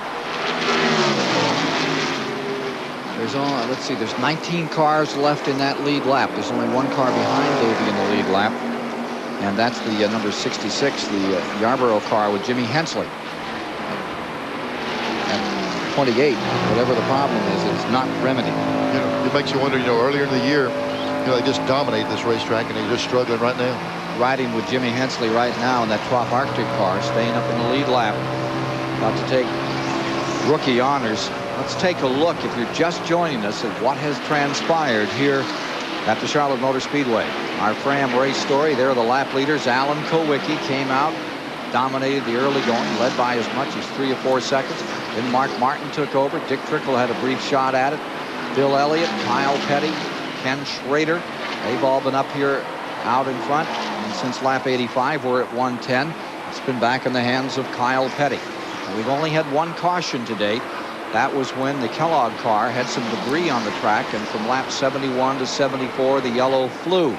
Average speed is staying about 154 miles per hour. We're looking at the battle for 9th position at the present time. That's Bill Elliott in the 11 car, Schrader in the 25. Right now, Elliott would lead Allison by 93 points, with Kulwicki only 11 points behind Allison if the race were to terminate at this moment. See the difference in lines there as the Junior Johnson, number 11, goes way up on the top side of the 24-degree banking. And Schrader hangs it on the bottom. Remember, Schrader started second. When we talked to Schrader, he said he'd like to have his car would run high or low, and he was able to stay down low. Here's Ernie Irvin trying to get up under the 33 car of Gant. Battle for 4th. These guys have been racing for 15 laps just like this. Ernie can make a run on him. He just can't quite clear Gant. Here comes Ernie making a run on the bottom. He gets a good run off every. Boy, Gant's no slouch down the straightaway with that motor in his car. They're side by side now. See Gant will drop in behind him going down in the corner. This battle is 10 seconds back from the leaders. Ernie cleared him that time and made the pass on him. So Ernie Irvin picks up another spot as he continues to roll through the field. Ernie Irvin in the number 4 car. Up to 4th, Gant back to 5th. Trickle is in 6th. Bodine is in 7th. Dale Jarrett 8th. Jimmy Spencer now 9th. Bill Elliott in 10th. See a little bit of activity starting to happen around in the pits. The first pit stop was a question mark. How far could they go on gas? Maybe we can get Randy Pemberton and Dick Bergman to scramble around in the pits down there and see if they can find out when we'll be looking for this next caution. Next green flag stop. How about it, Dick Bergman? Right now, what do you think? Well, the answer for Mark Martin is he's going to pit on about lap 130. That's 17 laps from now, Ken. He's running in second. Third place is Alan Kulwicki. They're not sure. They've given me a 10-lap window around lap 135. But if there's a yellow flag first, they're all coming in then. Of course. How about you, Randy? Well, down on this end, the 42 car, they're talking about lap 125 or so. I polled Rusty Wallace's team. They said specifically lap 132. Dick Trickle, who's also having a good run, they said anywhere between lap 120 and lap 130. So it's a very varied of opinions down here as to when they're going to come in. 19th place car just had a lap put on it by Kyle Petty. And that means that the 18th place car, Davey Allison, is next on Kyle Petty's list to put 1 lap down, and we'll follow that story. Let's go to Rick Benjamin at the STP Pit Center. Ken, we're standing by with Dave Marcus, the driver of the Kellogg's automobile. Dave, sorry you're out. What happened? Well, we had a rear main oil seal go out, and we're leaking oil pretty bad, and when we made our pit stop, NASCAR inspector seen it, decided the car did not belong back on the racetrack, and rightfully so. We were putting oil down out there, and that makes it dangerous for everyone. We're glad you joined us. What's the track condition like at this point? You can look at some of the action here. Kyle Petty seems to have everybody handled here. Well, what I seen earlier, of course, we started in the back, and when we got lapped, it looked to me like a lot of the cars were very tight in the middle of the corner, were pushing up. So I think when Mark Martin come by, I noticed he went into turn 3. Really, our corner speed seemed to be about equal. So I think they were coasting through the middles. and then getting on the throttle and getting good runs down the straightaway. So the track is greased up a little. Kyle, certainly the strongest car at this point. Well, I think, you know, it looked like when Alan come by, he was really hooked up great. But then when the pit stops come about and everybody does some chassis adjustments, they put a little wedge in, take a little wedge out, they get the cars dialed in. I think after the next pit stop, probably going to see someone else, probably Mark Martin, take over. All right, we'll watch for that.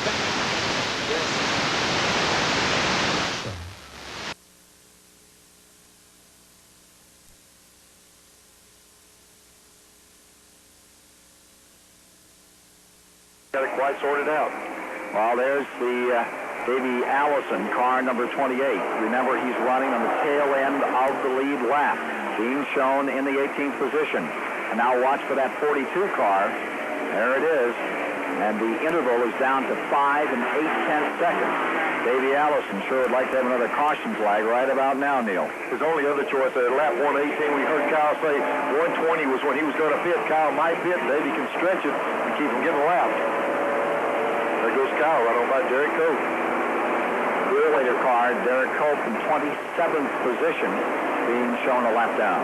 You see Cope's car up about a lane or lane and a half higher, and you saw Kyle, like we were talking about, right around the bottom. That's the part of the racetrack he just scoots away from him up off that corner. I know Bob Whitcomb, the car owner on this one, was telling me yesterday, he said they really had high hopes for this weekend. They thought it was going to run better than that, but there they are.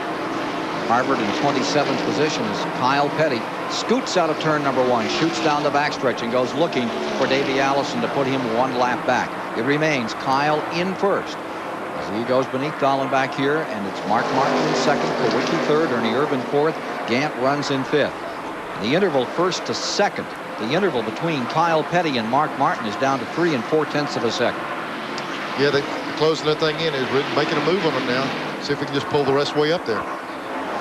So the Mello Yello 500 is at 120 laps complete here at the Charlotte Motor Speedway. We'll have more of the action in a moment. Coming to TBS, 10 days dedicated to a legend, John Wayne. I'll never be a hero like the Duke again. He's an American original, a fighter to the end. 10 days of the Duke, October 31st through November 9th, only on TBS. Spicy chicken filet sandwich, he said. Start. Let's really make it spicy.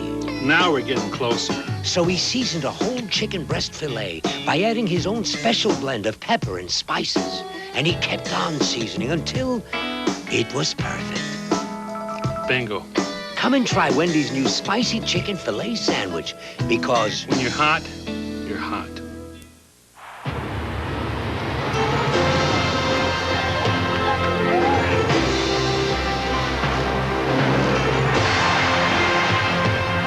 Everyone talks about how racing technology makes their street cars better.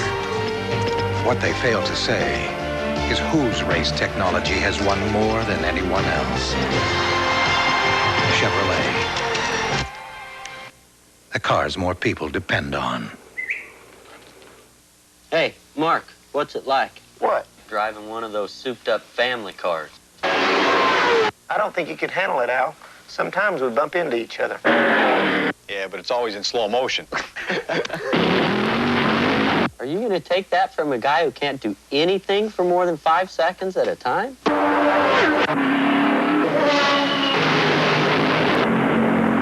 Turn and face your accuser, Joe. I don't have to turn, man. I'm a drag racer. At the Charlotte Motor Speedway, 124 laps have been completed.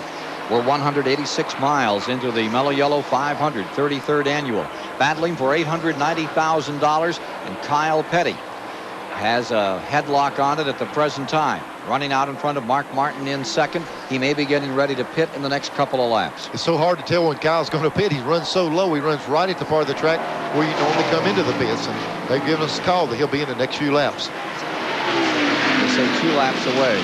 Running in the third position is Alan Kowicki. Maintaining fourth, Ernie Irvin. Then it's Dick Trickle behind Harry Ganther. And here comes Dick Trickle onto pit road. Dick Trickle in car number 8. Running in the 6th position. Takes himself on pit road for just a second. Boy, this is one you have to be careful. After running hard, a long green stop, not the speed coming down pit road. We've already seen them enforce that rule, and NASCAR does not hesitate to push it. Here comes the leader in right now. So let's go down to Randy Pemberton standing by in Kyle Petty's pit. Well, they're awaiting. John Wilson has the board out for Kyle Petty. Kyle approaching the pit. 1 pit away. That's as soon as they can go out in the car. It's going to be a 4-tire stop. Kyle just came over the radio and said no adjustments. The car is perfect. Robin Pemberton and Jim Long on the right-hand side. They got the tires up and down. Jackman comes around to the left side. The more importantly is to get all of the fuel in this car because this team traditionally does not get the best gas mileage of all. Right, left side tires are on, and the jack is down. Kyle Petty's away. Good pit stop. The key there Randy's talking about is when you get the fuel mileage, when you got the kind of motor and the kind of horsepower that he has in Kyle Petty's car, the more power you have, the more fuel you use. The way that thing's running, he's drinking a little bit more gas than the rest of them. 18 is on pit road. The 7th place car, Dale Jarrett, is coming in, and we're into a pit stop period. Here's Schrader now, the number 25 car, taking this opportunity to drop on pit road. Was running in 11th position. Here is Schrader. This is a second stop under a green flag condition.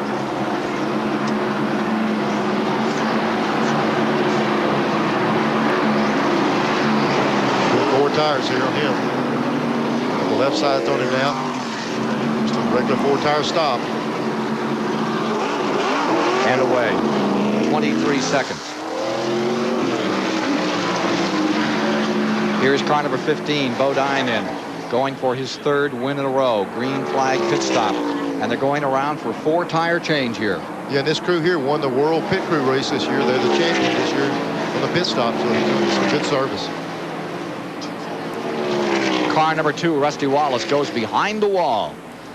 Rusty Wallace is retiring the Miller Pontiac. The Miller genuine draft car that had been running in 12th position has gone back to the garage area. We'll get a report on Rusty Wallace in just a moment. The leaders are Mark Martin first. There he is in the number 6. Alan Kowicki is in 2nd. Ernie Urban is in 3rd. Harry Gant is in 4th. And Bill Elliott is in 5th. Let's go to Rick Benjamin for a Goodyear racing update. Well, Ken, things are starting to settle down a little on the racetrack after that flurry of pit stop activity. Every time we come to Charlotte, lots of racing news is made. Lots of events this week. Yesterday here at Charlotte Motor Speedway and on WTBS, the Busch Grand National cars were in action for a 300-mile event. It was the All-Pro Auto Parts 300. Jeff Gordon, the quick qualifier for this event, he took the field away off of green. He had endured a tough summer. He'd been winless since the May event here in Charlotte, but Gordon would really put the field to shame yesterday afternoon. After qualifying on the pole early in the event while Gordon was holding sway, Todd Bodine, Dale Jarrett get together going into turn 2. Trouble right away. They slammed the outside concrete hard, collected some other cars. The 98 of Jim Bound getting involved. Bound lost a wheel down the backstretch. Now that wreck cost the 3rd of the Racing Bodine brothers, Todd Bodine, the series points lead when he had to come in on the hook yesterday. And as during the May Busch Grand National event, Mark Martin in the number 60, they've had the strongest car. He was able to charge right by leader Gordon on the main straightaway to recapture the top spot. But as we've seen here many, many times, Gordon and Martin, rather, was snake bit with electrical and gearbox problems. After the midway break, Martin was optimistic. When the call came to refire for the second half of the event, Martin Screw had to push away. Shauna Robinson spun and set up another restart for the race yesterday. And Martin couldn't get going. Off the lead row, he had transmission troubles. Everybody had to swerve and get by him. Some fine driving, saving many cars yesterday. That left Gordon nearly unchallenged as the leader. The points battle, though, would take yet another turn as Gordon set sail in the second half of yesterday's event. Joe Nemechek shredded a tire. He had to make a late pit stop. He started the day only 5 points behind Todd Bodine, recaptured the lead. Bad wreck late in the going. Tom Peck in the 19, Kenny Wallace in the 36, and the Billy Standridge car getting together. That put the caution out and set up Jeff Gordon for the victory here yesterday. Gordon winning yesterday's event under caution, setting up that finish to the event yesterday, the All-Pro Auto Parts 300. Now, the Winston Cup supervisor, the Winston Cup Series director is Dick Beatty, but he's going to make a change. He's going to retire at the end of this Winston Cup season. And earlier this week, Mr. Beatty was honored. A tower here at Charlotte Motor Speedway will be named in his honor. Dick Beatty collecting a plaque from Humpy Wheeler here at Charlotte. The Dick Beatty Tower now at Charlotte Motor Speedway. Dick Beatty retiring as Winston Cup Series Director in November after the race at Atlanta. And at this point, certainly his replacement unclear, but someone else strong, I'm sure, will be taking over the directorship of the Winston Cup Series as we watch Alan Kulwicki and Dale Earnhardt come to pit road. Indeed, Alan Kulwicki coming in after briefly having an opportunity to run up in front. Let's go to Dick Bergman. This is a regularly scheduled pit stop. Joey Covington's working the right front. Tony Gibson is on the gas. The rears are Shane Parslow and Tom Mountain. In only his 4th race doing it is jacking this car. They are having a good stop so far, Ken. Bad stops have plagued this team. This is not one of them. 20.12. Good stop for Kulwicki. Kulwicki coming back out directly in front of Dale Earnhardt, the number 3. Here's Ernie Irvin's number 4, which has been the leader with these pit stops. Ernie Irvin had briefly inherited first place. Well, they sorted out in this period of green flag stops. We're at lap 135 of the 334 to be run in the Mello Yello 500 here at the Charlotte Motor Speedway. With 135 complete, we're 202 miles into it. 199 to go. That's right, Ernie Irvin, you're talking about sorting things out. These crews are still sorting out whether they need 2 or 4 tires. We've seen a lot of them try 2, try 4. The only way they know is to do it to their particular car and see it's an advantage to go with 4 tires at the time it cost you to do it. So they're still playing around trying to figure which way to go with the tires. 199 laps, 198 now as we get to 136 on the board. And Davey Allison, as we watch the number 11 car, his nemesis for the championship, out on the track. We see the 28 coming on to pit road. Davey Allison running the tail end of that lead lap. We'll go to work on that Robert Yates car. Right side rubber there. Boy, they did miss today, didn't they, Neil? Yeah, you know, it's hard to imagine. You say, how can a guy be that good early? They went with 2 tires. They're trying to make a good move right here. They were down. They see everybody else doing 4, so they go with 2, trying to stay in that lead lap. Here's Randy. Well, I'm down here with Buddy Pear, crew chief for Rusty Wallace. First of all, your car's in the garage area. If you're still out here graciously giving us an interview, what was the deal on your car? Well, first of all, the reason I'm staying out here for this interview is to say that, you know, the last 4 or 5 weeks have been great for a genuine drive Pontiac. And, you know, we had a little problem today. We're down there right now trying to find out. I think it's an ignition problem in the engine. We're going to go back down there and try to change whatever we can change and get back out today.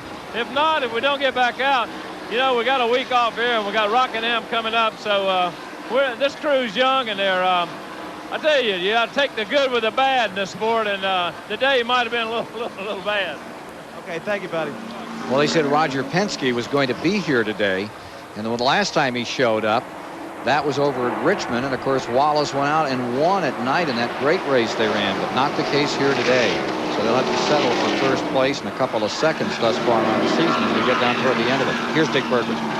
Here comes the 11, Bill Elliott, in for his pit stop. This team won this race last fall by having very good gas mileage. This isn't the same car that won the race, but believe it or not, it's the same gas tank. Tim Brewer, the crew chief, says some guys have favorite motors. I got a favorite gas tank for this racetrack, and this is it. So that's the fuel cell. Right side tires on. Brewer's handling the left front. Slower than normal pit stop. Elliott's still in, still up and away at 24:01. So there you see number 11 back out another time. We're at lap 138. Elliott on the track once again.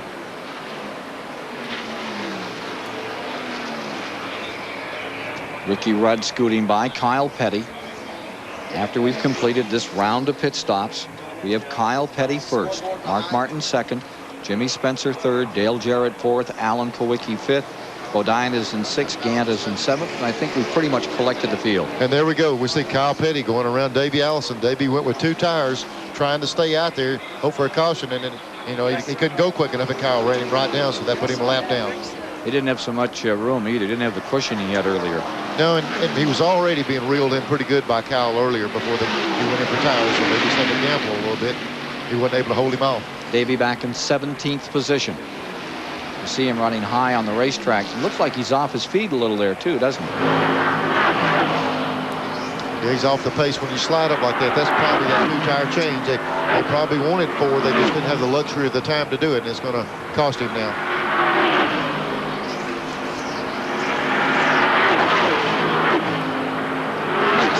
shot. Back out of back straightaway into turn 2. Very critical area of this track. Got a lot of stuff happening out here in turn 2, Neil. Yeah, that place right there is after you come off the corner, right where the car really wants to slide out to the wall. Car makes a strong run. That's where we have the speed shot there. Just about the place that stands a good chance to get bumped over before the day's over. Jimmy Hensley has just come out of pit road, the leading rookie in the Cale Yarborough Trop Arctic car. He had been shown in third, but was late coming in. He was the last of the regulars. Get himself on pit road, make a stop. So it's Petty for first, Martin for second, Jimmy Spencer for third, Alan Kowicki for fourth, Dale Jarrett in fifth, Harry Gant sixth, and Bodine is seventh in the Mello Yello 500. Racing. I can't explain it. You're kind of in a limbo zone. Time's different, speed's different. Everything works different. It sounds totally cosmic. It's out there somewhere. Kyle Petty and Mello Yello. There's nothing mellow about him. This Magnavox portable CD player with pure digital sound is the best thing to take on vacation. Unless you compare it with this clever Magnavox 5-inch TV. Great pictures anywhere. Of course, the best is this compact yet intelligent Magnavox camcorder with autofocus. Unless you take this Magnavox 3-inch LCD TV, which connects to my camcorder, so I can watch my vacation on the ride home. Looks as though I had a pretty good time. The ingenious products from Magnavox. Smart, very smart. I'm gonna love you forever. These days, more of us are planning long-term relationships with our cars. That's why millions are driving with Slick 50 engine formula. Slick 50 is guaranteed to help protect against wear, like no motor oil can, especially at startup when engine wear is at its worst. Treat your engine with Slick 50 so your long-term relationship can last even longer. Forever and ever, amen.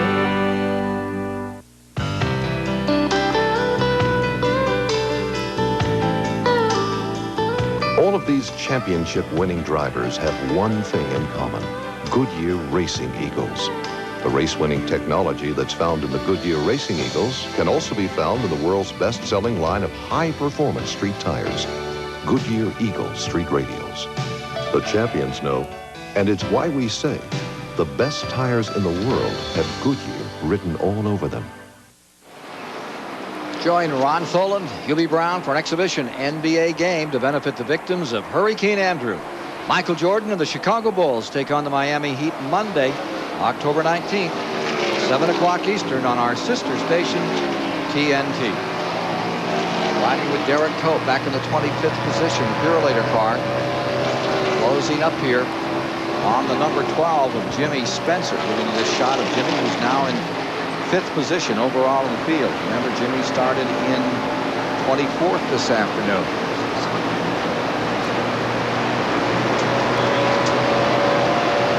Leader remains Kyle.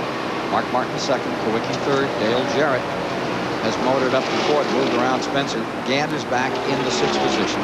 The interval between first and second, between Kyle Petty and Mark Martin, stands at 6 seconds.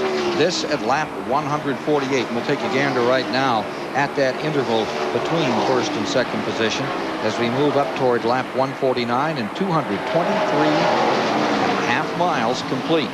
To date, just one caution. There's the interval. Now let's go down to the STP Pit Center and Rick Benjamin. Well, Ken, we're less than 20 laps till halfway. Kyle Petty may not quite be counting that $10,000 Gillette Halfway Challenge money just yet, but soon I'm sure he'll start to enter into his calculations here today at the Charlotte Motor Speedway.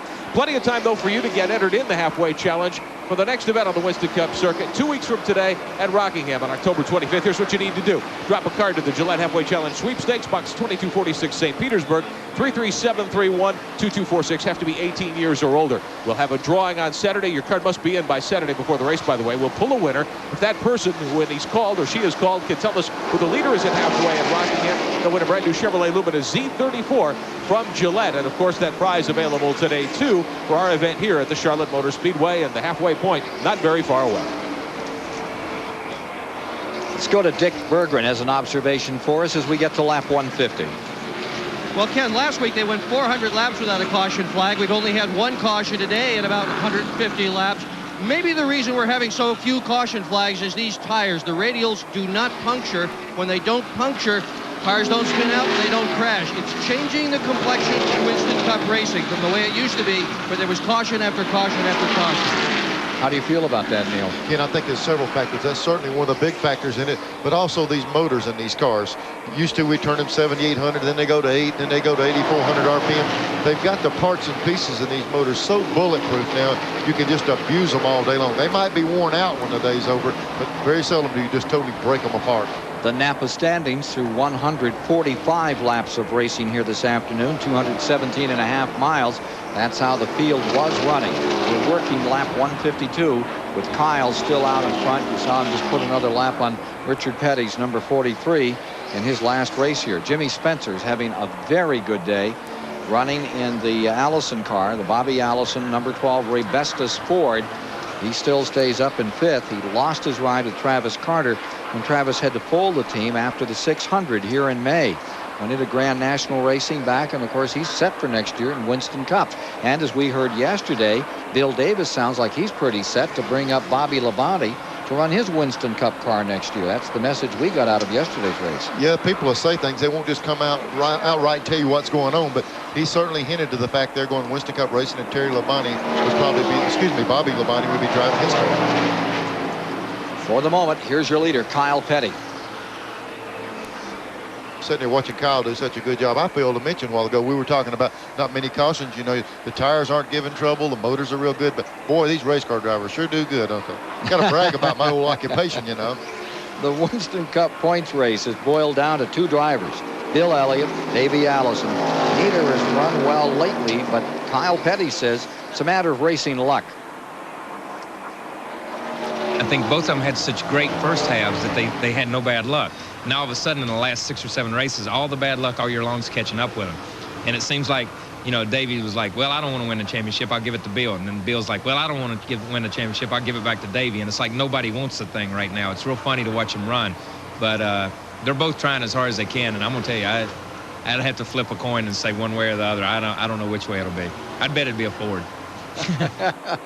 I'll tell you what, the guy that says, okay, if you guys aren't really happy about it, I'll take it, is Alan Kowicki, who's running 3rd in the standings at the present time, or Harry Gant.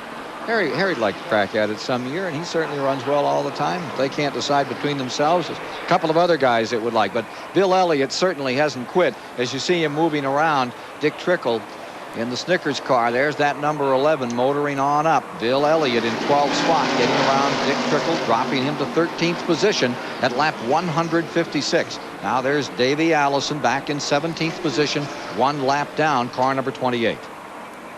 Did you notice Kyle when he was telling us that little story there? He said, sure, it's fun to watch those guys run. They're not having a whole lot of fun watching him run because the last few months he's been kicking their tail in that little 42 car. They've had that thing flying. And Kyle, I tell you, if he would have been up there close and not had problems, this last run he's making to the end of the season, he'd been right in the middle of it himself.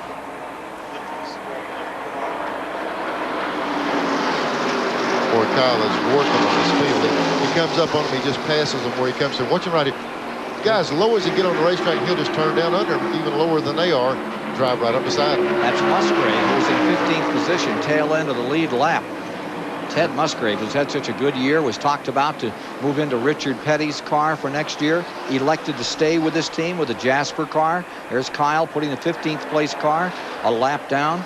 And here comes Darrell Walter directly in front of them. Darrell's fixing to go 2. He's already lost 1 lap, and Kyle's on the verge of putting him his 2nd lap down. Talking about Richard selecting drivers, story is that Tom Kendall is not the choice after some testing done at North Wilkesboro, that he is no longer one of the favored ones. I wonder why they don't look at a young driver like Steve Grissom. Good, strong driver, bright, does well in Grand National. There's 2 or 3 of them, and of course Joe Nemechek, who put on such a fantastic show here yesterday in the 300. A lot of good talent back there in Grand National. There's a lot of young talent out there, Ken, but a lot of times just the performance of the driver doesn't dictate where you go. Sponsorship-wise, the sponsors have input on who they put in there and the different team members and all, so it's going to take a vote to see who gets in that race car. And then there's Robert Presley, who just gets better and better. Take a look at this battle. 7 and 18 down the back straightaway. Kowicki in 3rd, Dale Jarrett in 4th. This coming into lap 160. Here comes Jarrett on the inside for third spot. Allen set on the pole. If you're just joining us, he had a 179-mile-an-hour qualifying lap around this mile-and-a-half track in this Hooters Ford. Well, I just talked to the crew of the 18 car, Dale Jarrett, and they're all smiles down here because Kawicki and Dale Jarrett are both gaining about 1/10 of a second on Kyle Petty and Mark Martin. That doesn't seem like a lot, but anytime you can gain on a leader that's running like that, that's pretty good. So Dale Jarrett sitting very pretty down here. That's what, about 15 seconds back? 15 seconds back. Martin is in there. Kyle Petty. Martin is in second. Kyle Petty is up in front. At 7 and 18, freight train coming down across the start-finish line. It's third and fourth. Gant stays fifth. Irvin sixth. Spencer seventh. Just one caution to date in this race. How about it, Randy Van Burton? When are you going to bring him back in again? When are you going to see him down in your part of the country on pit road? Well, everybody down here so far is talking about it was lap 120 to lap 130 prior to that. They figure they can go 60 to 70 laps. But it's a guessing game, and a lot of times they don't tell you exactly when they're going to come in because they kind of like to keep it a secret. So we're at lap 162. Shoot for 200. See more action on pit road here in the Mello Yello 500. 33rd edition for $891,000 at the great Charlotte Motor Speedway.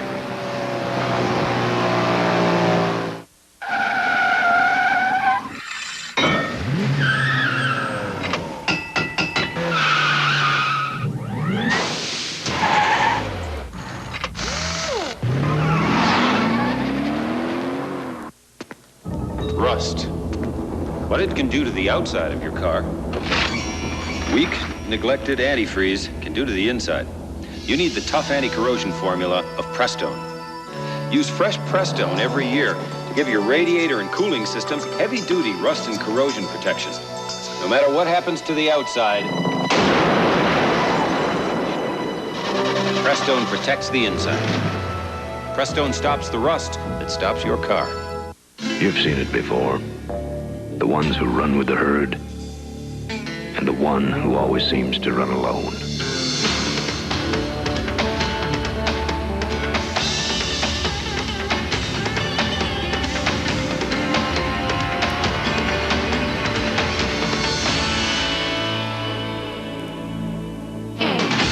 You don't see him often enough, though.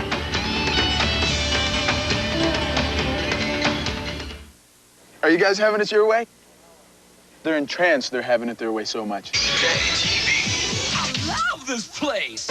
Look, all four of them are staring. No, you can't have any. If you want some breakfast, you have to go to Burger King. You can't have mine. It's breakfast at Burger King. No, get off. You see George reach? It was like, give me that. Liquor sandwich for 99 cents? Does that sound like a good deal to you, Abe? Yeah, man, it sounds like a peachy deal to me. Abe's a smart man. A 99-cent per sandwich. Hey, you guys having it your way? Right away. Mm-hmm. They love this place. When 280 seemed out of reach, it's Joe Amato and Autolite who punch it. The ball goes to 290. Connie Coletta and Autolite smash it. 300, the barrier. Kenny Bernstein and Autolite shatter it. Autolite and the Record Breakers. Wow, I feel good. We feel pretty good about that. Halfway on the field. Halfway home in the Mello Yello 500. 167 of 334 laps complete here today. 250 miles down with Kyle Petty continuing to command this event for Pontiac. In the second position is Mark Martin's Ford. Running in third, it's Dale Jarrett. Going fourth is Alan Kawicki. Running fifth at the present time is Bernie Irvin. That's how they stand right now out here on the track. A little bit further back, Gant is sixth, Spencer seventh, Bodine is in the eighth position. Halfway in the race, and the money there belongs to Kyle Petty once again today. Take a look at a battle developing here for eighth place. There's Jeff Bodine in eighth, the number 15, the Motorcraft Ford, and right with him comes that Chevrolet of Ken Schrader. Back in ninth. Just behind them is Michael Waltrip, who's having one of his best runs. He's in 10th place today. Pennzoil car. But for the moment, let's follow this one. Take a look at Schrader dropping down, looking inside at Bodine. defending champion in this race. He won it for Junior Johnson 1 year ago. Won it on fuel. Schrader makes a good move from the middle of the corner out. Seems like his car makes a good charge from the center of the corner out. Getting up on the edge of the 15 car here to see if he can clear and get down in the corner. Kyle Petty, the Gillette halfway winner here today, but look at this struggle for the moment. It's a beauty. Schrader getting a nice handle on the inside. Makes one cut and eases that car right back into the 8th position. That drops Bodine to 9th.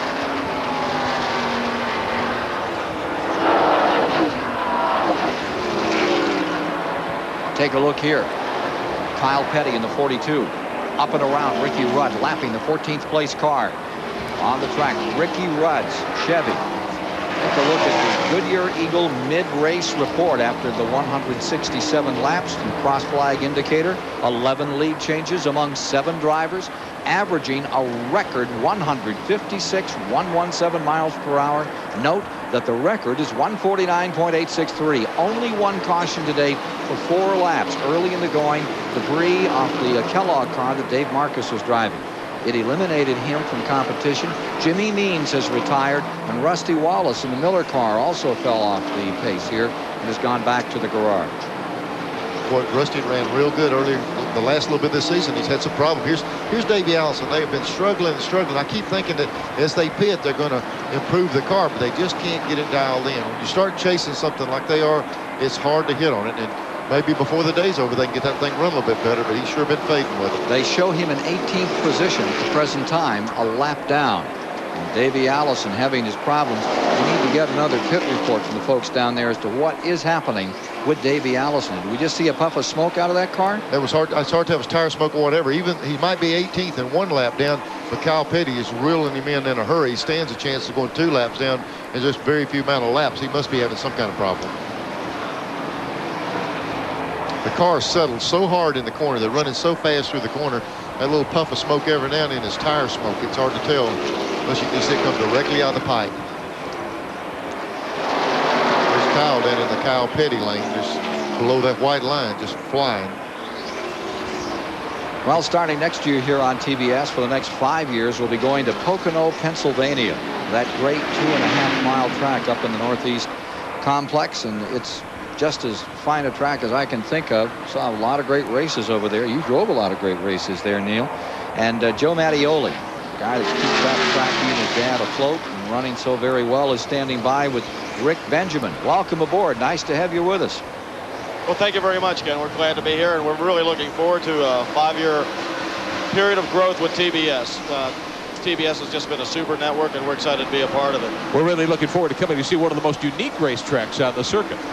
Well, it is a unique track. It's some people call it the biggest short track in the country, and being 100 foot wide, we get them 8 wide coming down to shoot, and it makes the drivers crazy, but lead changes are second to none.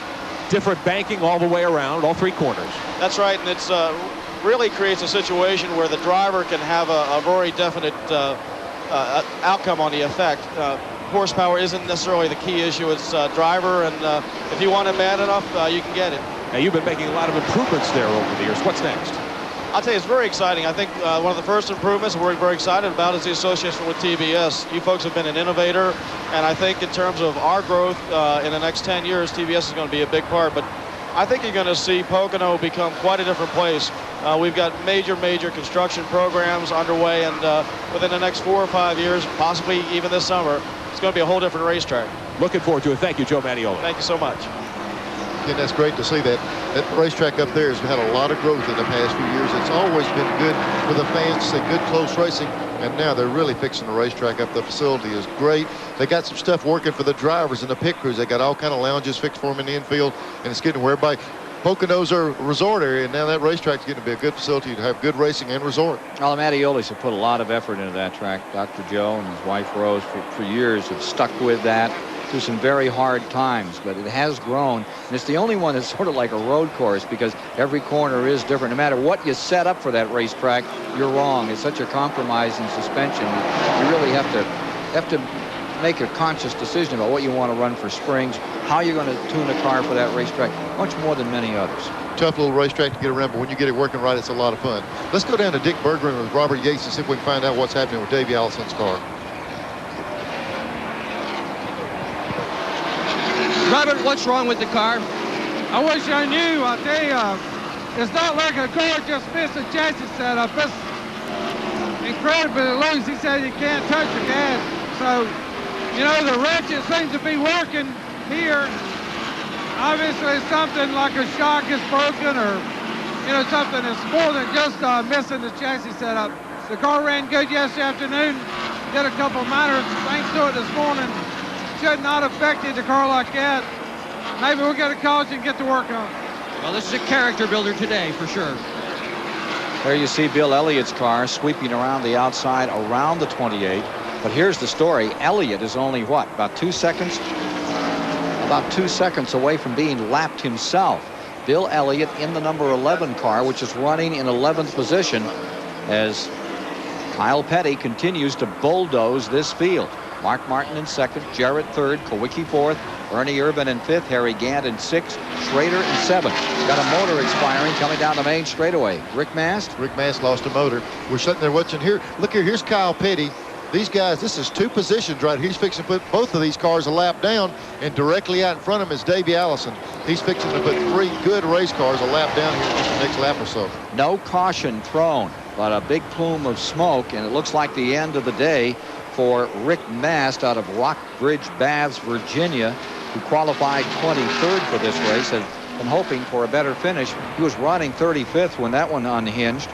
Best finish this year was fourth back in the Daytona 500. Ken, this might be a good way for both of these guys not to go a lap down. This is about the only thing that's kept Kyle Petty from lapping people. If they stay side by side, they might have a shot of keeping Kyle back there, but these two cars are trying their best to race and not go a lap down. They're racing each other, and Kyle can't get around them. I say Rick's best finish, his best finish, period, 1991, fourth down there in the 500 in February. We're fixing to see how good Kyle Petty's car is. Now, he was behind these two. Watch this right here. He'll just drive around the 8 car, then he'll get up there and jump on that 94 car. He's so strong. He's put some real good race cars a lap down there. And there's Davey Allison right up there in the front, right on the right underside of Terry Labonte. Dick Trickle going the lap down. That leaves 12 cars in the lead lap. Here's Trickle, not very happy about it, trying to get it back. I noticed a while ago, Kyle Petty's car runs right on the bottom racetrack. We were bragging how good it was.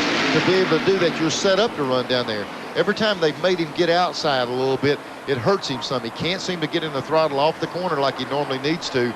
And when he has to move outside, he's not quite as quick. But once he gets on that bottom, he'll work on it. Which I went down, he drive right down here, go right back on the bottom and turn under him. He couldn't pass him on the outside, but I bet you one thing, he can get the nose up under him right here. Here he comes. They took his part of the racetrack. He had to lift a little bit. There was Davey coming in the pits, and he had to lift, and he lost that position he had on the inside of Trickle. We're expecting green flag pit stops. Only one caution to date. They're averaging 156 miles an hour, anticipating pit stops in the next 5-10 laps. They ought to start coming in. Here's Allison in. On the tail end of that lead lap. Going a lap down. Not a happy camper with this one. No, they'd love to have that caution flag so they can work with that spring rubbers and stuff and try to better that car. Right now, we see him up there putting some bites. See the guy way on the rear of the car, turning that wrench around. He's spinning it around. He's going down. He's trying to tighten the car up a little bit. They've definitely got a problem. I saw a guy come with the last gas can. I'm not sure they got the last can of gas in that car. Couple of laps down now, Davey Allison. 185 laps. In the books, 277.5 miles.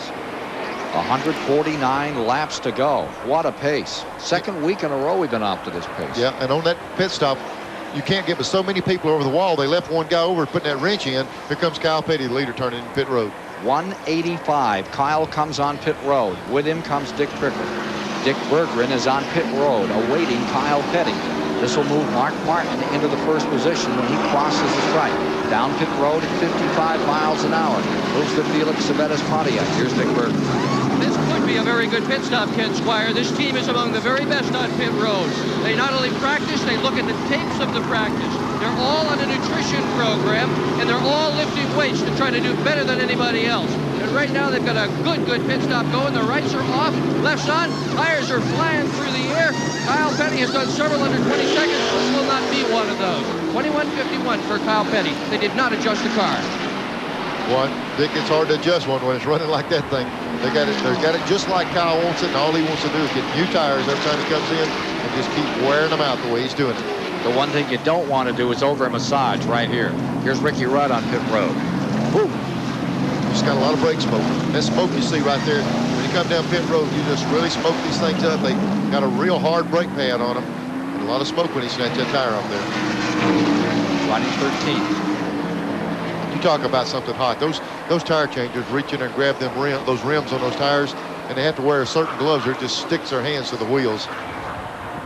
There's a 6 car. He stayed out, leading the race. There's 18 coming down pit road. A lot of pit action right now. Randy Pemberton waiting for the car number 18 on pit road. Well, gentlemen, it's going to be a 4-tire stop all the way. Rick Witzel on the right front. He is the engine builder for these automobiles, but he's also a fabulous pit stop guy on the right fronts and left front tires. Jack is around to the left-hand side of the car. Going up, it's pretty smooth pit stop. Oh, they dropped the left front tire. It is down, have a little trouble on the left front. A little bit of confusion down here on this pit stop. See if they can recover. They do. He's down and away. Oh, no, he's stalled on pit road. He lost the clutch, fellas. He's lost the clutch. The crew's pushing it. He's back in gear. It jumped out of gear or something. Like you say, it couldn't get the car going.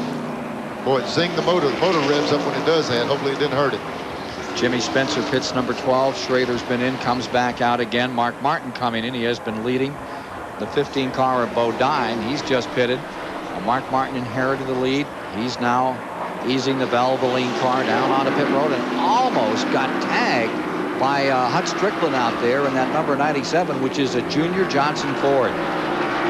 Well, I tell you, just as he turned in, the other car was coming out, and he almost hit him. There's Mark throwing his hands up. There's something going on he's not aware of. He was aware of Hut Strickland, and that's what he was, I think, shaking his head. Yeah, he could still be upset about it. You see, patting the gas, putting around the bike in the right rear. I'll tell you, fellas, it was not a good pit stop, at least for the first 2 tires. Somehow Mark Martin backed up the car and ran over the air hose. And they finally got the lefts on and the rights. He's down and away. That was close to a 30-second stop for Mark Martin.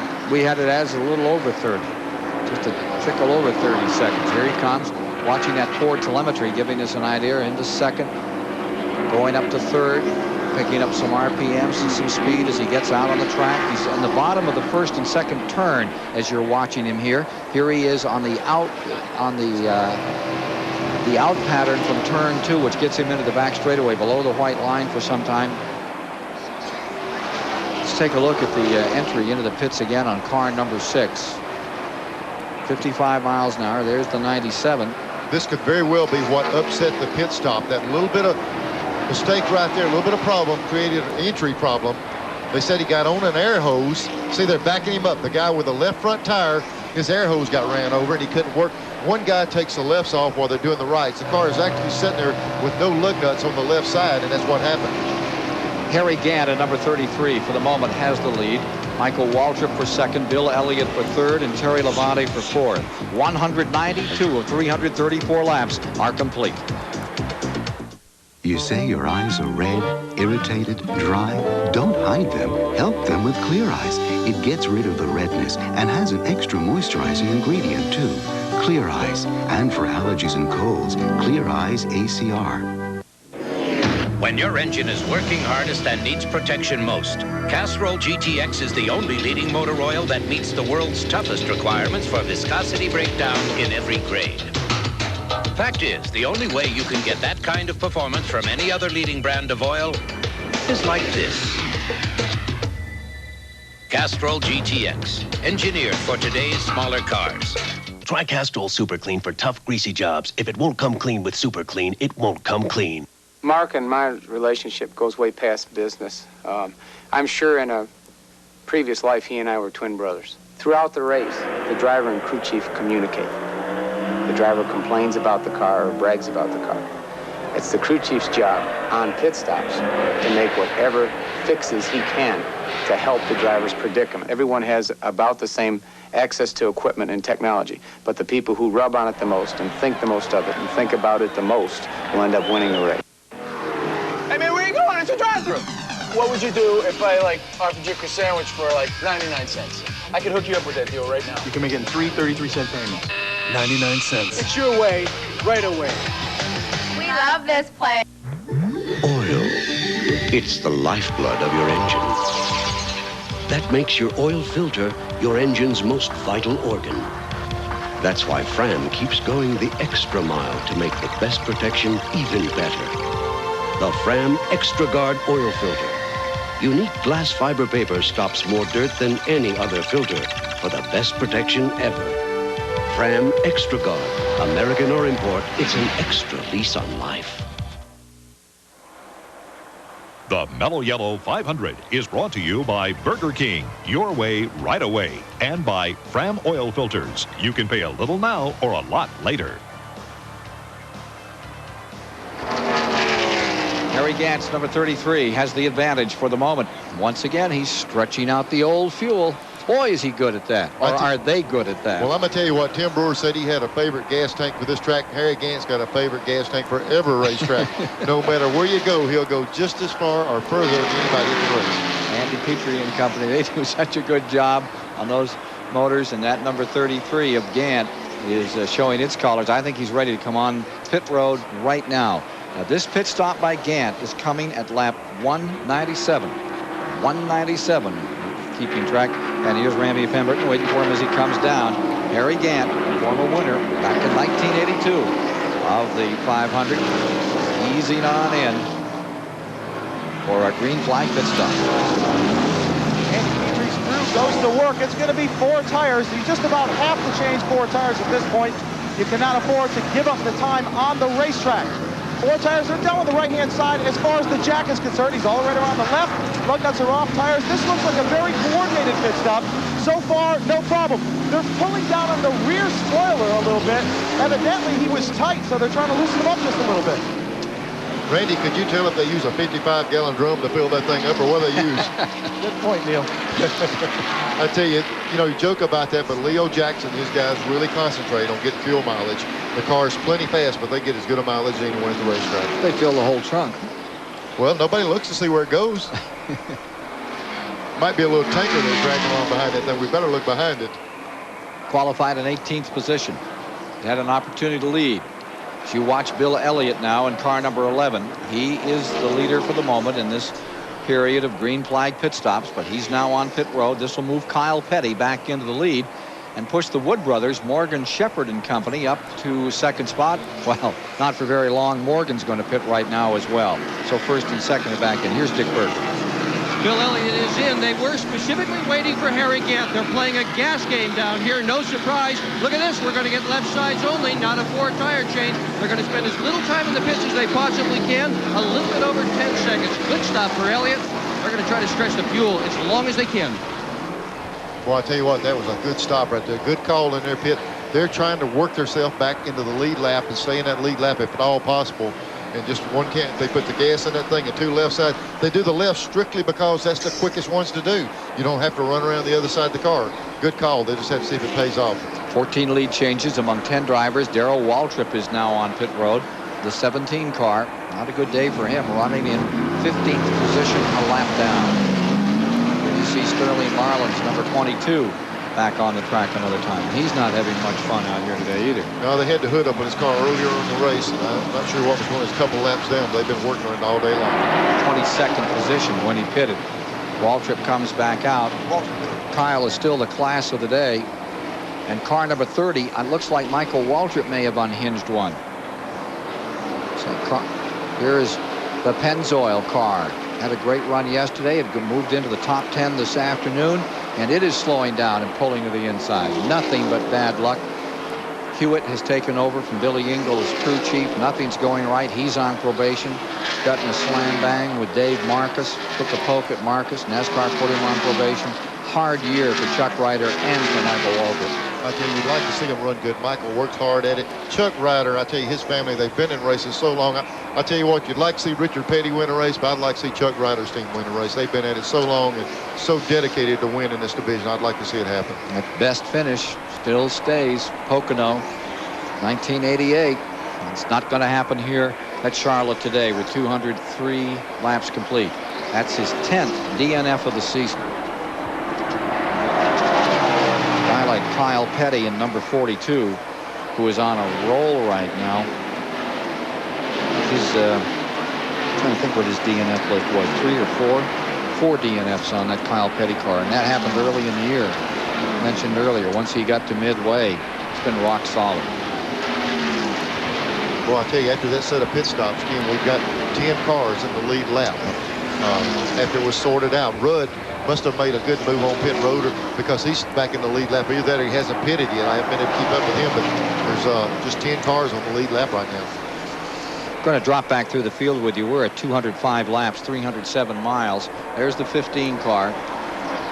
And that remains Jeff Bodine. He is running 1 lap down in the 11th position. As you see the Motorcraft car that's taken 2 in a row since Travis Carter moved on to that team. And let's see who's behind him as they speed down into turn number 3. And it sure looks like Labonte in the 94, who is running in 12th. And he is. That's the way the position they have on the track. Bodine is in 11th, and Terry Labonte's number 94, the Sunoco car, runs right there in 12th for Chevrolet. There's Chad Little in the number 9. Boy, it's hard not to say Bill Elliott when you see 9 in those melling colors, isn't it? Yeah, there he is in 22nd place. Chad Little has big aspirations for next year with Mark Ripien, the quarterback in the Redskins. Now here is the 26 car, and that's running in the 28th position. Brett Bodine in that Quaker State machine, still looking for his second win. And here's Earnhardt in the number 3, directly behind him. Earnhardt's day is not a pleasant one. He's 2 laps down in 17th position. Dale Earnhardt, winner of the 600 here in the spring.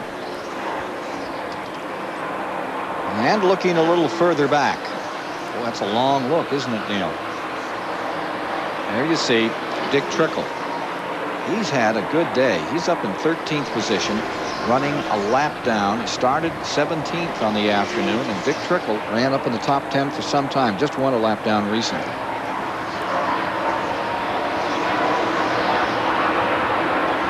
Checking a little further back on the field. There you have the 65 car. That's that Jerry O'Neill out of Auburn, New York, Chevrolet car.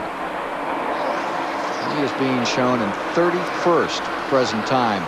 And the 57 stays right in the hunt out here. Bob Schatt, the Oscar star out of Lombard, Illinois, his Oldsmobile, the Pronto Auto Parts car. 57 is back in, what, 33rd position at the present time? Here you see Mark Martin's number 6, which is up in 2nd spot and is running 10 seconds behind the leader, Kyle Petty. 10 seconds down as you ride in a Valvoline Ford of Mark Martin from the Roush Racing stable. Here's the 83, Lake Speed, an old favorite here at Charlotte. Always brings a car out for this event.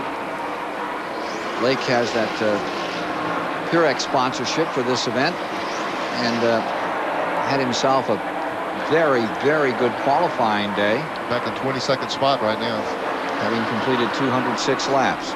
Now the 71 car is out of the Marcus Racing stable, and he's got his old buddy in it, guy that drives for him so many times, Jim Sauter, from up in Utica, Wisconsin, back in 29th position, that blue and white machine, 21st. And there you see Darrell Waltrip.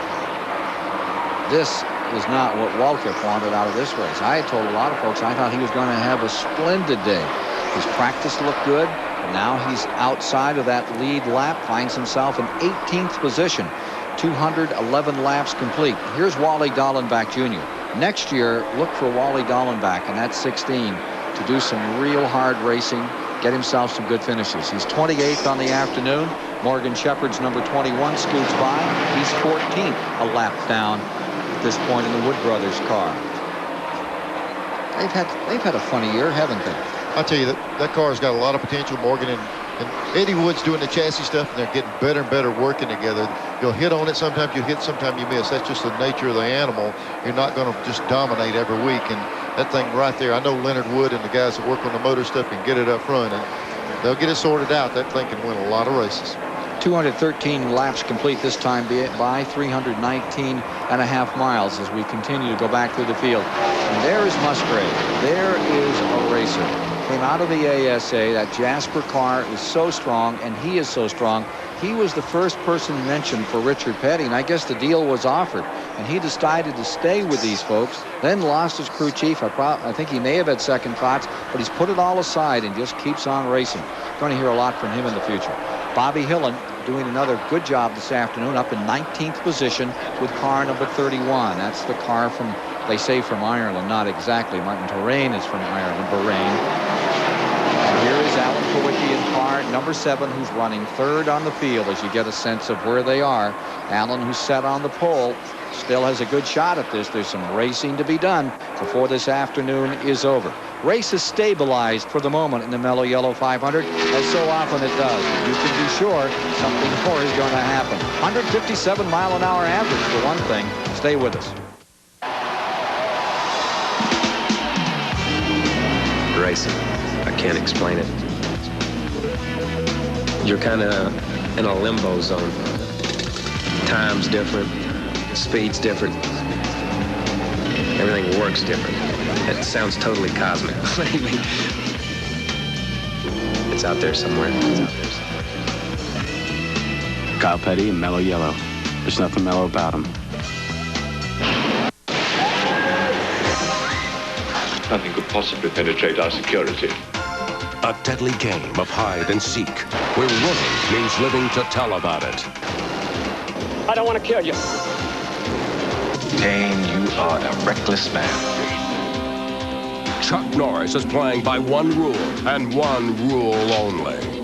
An eye for an eye. 7 Eastern, tonight on TBS. Coming to TBS. 10 days dedicated to a legend, John Wayne. I'll never be a hero like the Duke of Kent. He's an American original, a fighter to the end. 10 Days of the Duke, October 31st through November 9th, only on TBS. Today, performance cars come in a variety of designs, sizes, and even prices. So do Goodyear Eagles, the world's most successful line of performance tires.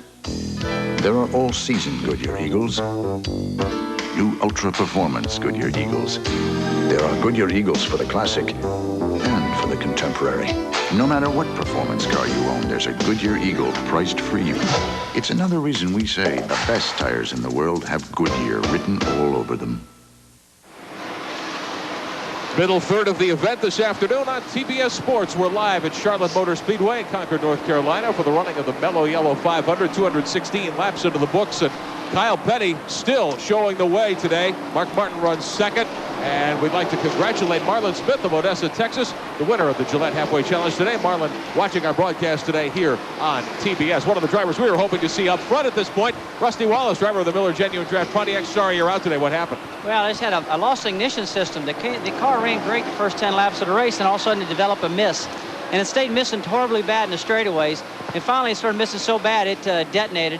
We lost a bearing. He came in and checked everything, and it burned up so bad it burned all the tips of the spark plugs off. So it was a major malfunction in the engine. Sorry to hear that. You've had a great second half of the season. Your winner, Richmond, here on TBS. Yeah, it was a great second half so far. I mean, we've had 4 races and went from 17th to, I believe, 9th in the points. The car's running great. We just had an electrical problem. Unfortunately, we found out what the problem is after the event was over and after we had our problem out there a little while ago. And so hopefully we can have that fixed for the next upcoming race at Rockingham. Wish you the best there. Let's take a look at some of the action today. We're watching as Mark Martin moves around the speedway. Is he the toughest competitor today? I'd say, well, it looks like Kyle Petty's Pontiac's the toughest right now. Mark qualified well. Kyle's really got his car handling well. He's right on the bottom white line in turn through turn 1 and 2. And if you can hold the car down that close through 1 and 2, I think you got a good handling car. Not only is he doing it there, he's doing it also in turn 3 and 4. I think he's got the car to beat. Track conditions a problem at all today? It's awful rough up in turn 3 and 4. We were getting a lot of tire buildup, air pressure, because of the rough conditions and stuff, but I think it'll be okay. All right. We just got a call, Rusty. You're watching Darren Cope through the front windshield of his automobile. He's kind of struggled today. He's been off the pace. Well, I'll tell you what, he's taking a low line through the corner right now. His camera inside his car is showing it good. Now we're getting ready to come off turn 4. Right there is where all the bumps are. It really upsets the car real bad. Real simple straightaway right here, down by the grass, past the start-finish line. Get up as high as you can against the wall right now. Stay out late, make a late turn. Now we're heading towards the bottom of the white line and hold the left front tire right there. That's the optimum line. It looks like he's got the proper line, but just not the speed. Drifting up high in the back straightaway, coming on down. First thing I'm looking for now, I'm glancing across the racetrack, make sure there's no accidents, nothing happening. then I'm picking a white line up again, getting way down low. It's real rough up high right now. You want to stay down low. He's too high right now to my liking. There's the roughness of the racetrack again, and it continues again. The low line is the optimal line today, no doubt about it. All right, thank you so much for being with us, Rusty Wallace. Best of luck the rest of this season. Thank you very much. Well, there's Kyle Petty. You talk about the optimal line. He is running it all day long. Rusty hit the nail on the head. Sometimes you run the proper line and you just don't go fast. This car has got running the right line. He's got so much motor in it that he's flying. Darrell Waltrip has retired from the race. Hood is up. Looks like they're trying to get back out here, as has Michael Waltrip. He's back in the race, now running 34th, 9 laps behind. Take the spark plugs down, take the full valve covers off. They've either dropped the cylinder. They're concerned, is it a rock arm or something internally? They're just looking for something not to win the race, but just get it where to finish the race right now. There's Mark Martin's number 6. They're saying he may be developing an alternator problem. They said he's lost the alternator. If he has, it's not going to affect him right now. Where it's going to hurt him is 40 to 50 to 70 laps from right now. As that thing starts to get weaker, the battery gets weak, he'll start losing power, and he's just not going to be able to run the speeds he was running before. Kyle stays first, and Martin stays second, and for the moment, he's trimming that lead. Here we are at telemetry. We can see if he's lost very much RPM.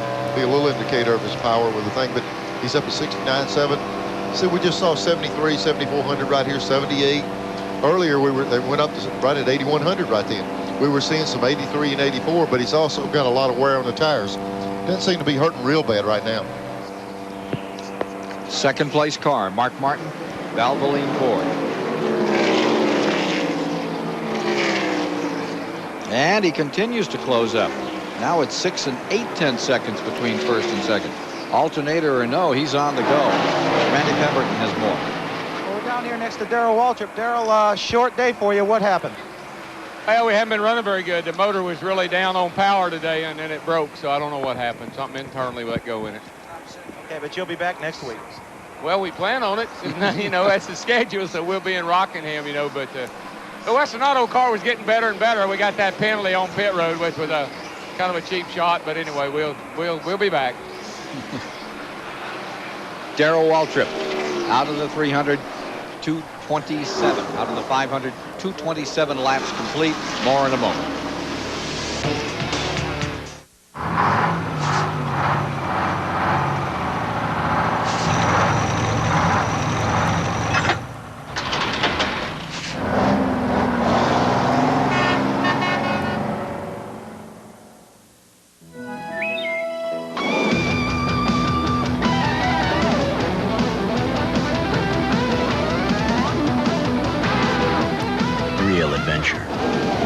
Discovery Channel. It's your world. The temperature never drops below Xerex. That's very important to remember, especially at a time like this, when it's very deserted and very cold. Ah, you did remember Xerex Antifreeze. The temperature never drops below Xerex.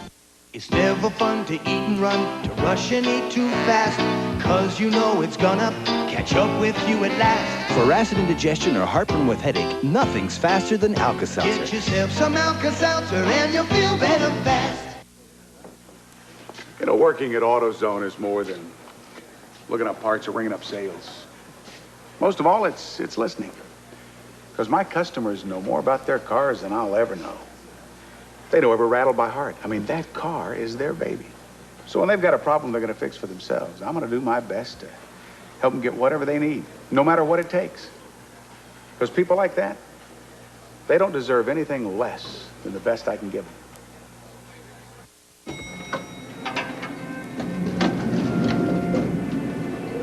McDonald's, huh?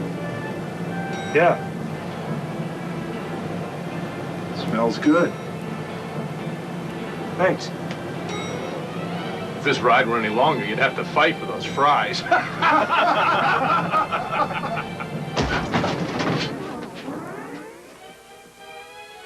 We're stuck. Promotional fees and consideration have been paid by the following: Goodyear, #1 in racing and makers of Goodyear Eagles, the most successful line of high-performance tires in the world.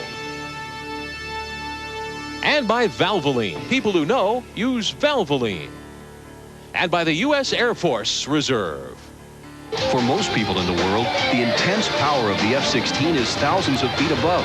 For you, it's a phone call away. The Air Force Reserve, a great way to serve.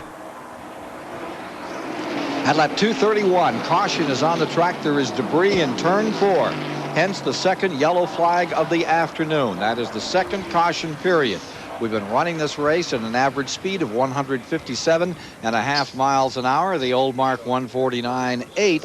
This should be a very brief caution period, so that record could still get nailed before the day is done. It might be a short caution, but it's going to be the first opportunity some of these cars have had to make major changes to the car. They've had to do everything on the fly up to this. Now they're going to have that opportunity to put those rubbers in those springs, to take them out, to make major adjustments, see if anybody can get sorted out and chase Kyle Petty. 231 laps have been completed, 346.5 miles. It was at 231 that they took Yello. Pace car bringing the field by, and pit road is open. Apparently Kyle Petty is in. Behind him comes Mark Martin. This is another luxury of being on the lead lap. Only the cars on the lead lap can come in on the first caution lap. So these guys get to pit and get in and get back out before everybody else. Dale Jarrett is there, Urban, Kowicki, Gant. Here's Dick Burton. Kyle Petty smoked the tires on his way in. This caution was a very opportune thing for these guys. They do not get particularly good fuel mileage. Long greens are a disadvantage for this team. They've twice run out of gas on long green flags. The rights are done, lefts are on. Great stop, 19.88, terrific stop for Kyle Petty. Kyle is away. Mark Martin is away. Second place man, and here comes Dale Jarrett rolling up, but just in front of him, Kowicki pops back in line. This comes at lap 232. Remember, there are 334 laps in the course of this event. Number 25, Schrader, is still in, and they're working some additional time on that car. Okay, here they are. This is that opportunity we were talking about. They're making a major adjustment. They either change the track bar or rubber in the right rear spring. I thought I saw him with big enough wrenches to be changing that rear track bar. He's been wanting to change it all day, but this is the first opportunity he's had to do it. Now they're going to do the lefts. They jacked it up, did the right side tires, left the right rear off for a long time and worked on the right rear. Now they're getting the left sides. It's almost, he's barely going to beat the pace car. It took quite a while to get changed, but it's a good time to do it. It didn't cost him anything on the racetrack. So we are under caution, second one of the day. The U.S. Air Force Reserve recognized a legend in NASCAR racing. Here's Colonel Peter Sullivan. Thank you, Ken. The Air Force Reserve Commander's Performance Award was established to recognize outstanding individuals who have made significant contributions to their sport, their team, and their community. Today's winner is a true professional, Jake Elder, crew chief for Darrell Waltrip. Jake's entire life has been dedicated to the sport of auto racing. As a crew chief, he has visited the winner's circle 54 times and has won 2 Winston Cup championships. Jake, on behalf of the more than 82,000 men and women of the Air Force Reserve, I present you the Air Force Reserve Commander's Performance Award. Congratulations on outstanding career. Thank you very much. That's it. Boy, he'll always get an award from me. Suitcase Jake. That's just the way Jake operates. Thanks very much. He doesn't say a whole lot, but he gets a lot done. He sure does. All right, here's the Autolite race story. If you're just joining us, here's how it began. Alan Kowicki popped out in front, led those first 39 laps. Mark Martin stormed up there with his Ford, and then Dick Trickle got an opportunity to take a few laps out in front, followed by Bill Elliott, then Kyle Petty. It was Kyle Petty early. Ken Schrader came along, led from lap 72 at 84, then Kyle Petty back, the dominant factor in this race, as you see here, followed by Martin, Kowicki, Ernie Irvan getting a shot at it, but mostly it has been Kyle Petty. Up to lap 186, Kyle Petty in front. And again, there was some swaps under caution. Every time you see those changes of leadership, those have all mostly come from a green flag pit stop situation. There's only been these 2 cautions, one for debris on the track early in the going on the Marcus car up here in the turn 3 and 4 area, and just now, from which car we don't know, for whom it was brought out, just marked as debris on the Speedway. Second caution of the day. We're getting ready to go racing once again. Right now, 234 on the board. They'll take green at lap 235 of 334 to be run. close? I tell you, No. I think they're going to have to stop again. But just the thing I'd like to see right now, we've seen Kyle Petty just really work on the field. The only guy I saw really make a major change was Schrader. Early in the race, he was strong. We'll have to see if he's really helped himself when they start again. Now let's take a look at who's up front. There you see Kyle Petty in first. Right behind him on the outside, lap car number 3, Earnhardt on the inside, is the number 6. And that is Mark Martin, followed by Alan Kulwicki lining up 3rd. Dale Jarrett lines up on the outside in 4th. Going 5th will be Harry Gant. And in 6th, Ernie Irvan, as we get set to send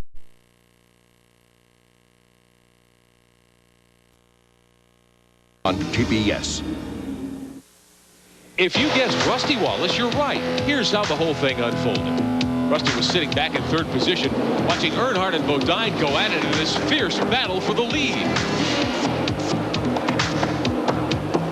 Dale, though, finally went home with a blown engine on lap 93. That left Bodine 18 laps from victory, but a flat tire 7 laps later put him back to 10th spot. And Rusty Wallace went on to the victory stand, his 2nd straight win on a Winston Cup road course. Who Won It is brought to you by Budweiser, the king of beers with that clean, crisp, cold taste. Nothing beats a Bud. 244 laps, 366 miles have been completed in just 3 laps ago of change of leadership.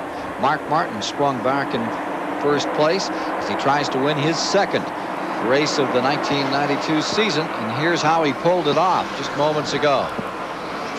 Alan Kulwicki there in front of him in the number 7.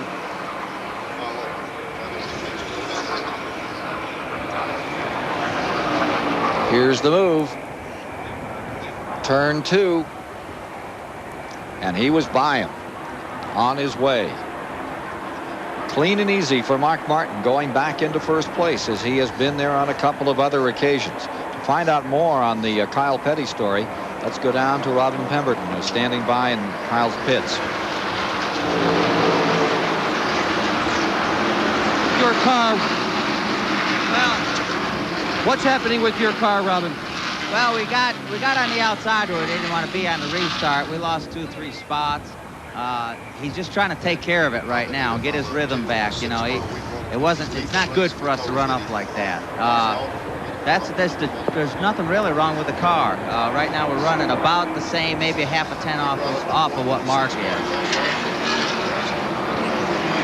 Well, there's the story on that Kyle Petty car, which finds itself in 4th. Martin 1st, Kulwicki 2nd, Jarrett 3rd. Kyle trailing by 3 2/10 of a second to Mark Martin, the overall leader.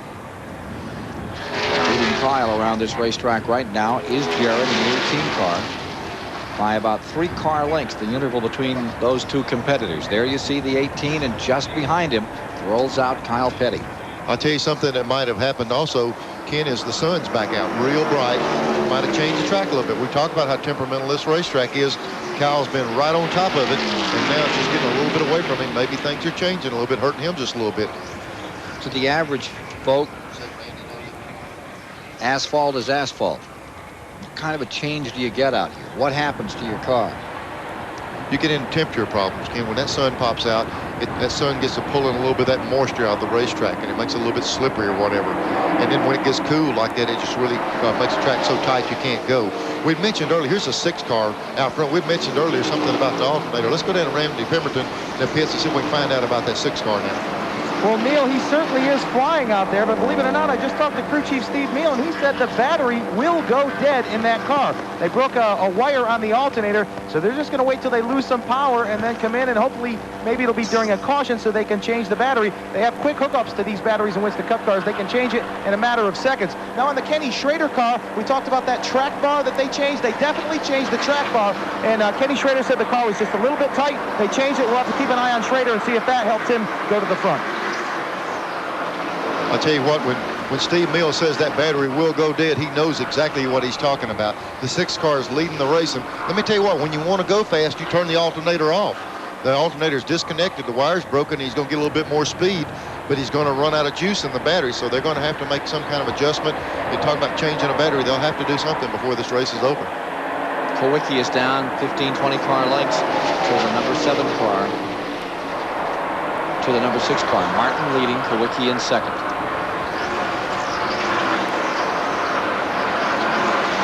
further back, 10th position, is that Ken Schrader car. 10th place. Underneath Jimmy Hensley's 66. He said the bar was making him real tight. When the bar's down low, it tightens the car up. We saw him run a lot lower line right then through 1 and 2 than he normally does. If they've raised that bar a little bit, they've helped his push condition. He might be better. Saw Schrader ducking underneath Hensley. 66 Trop Arctic car is in 23rd.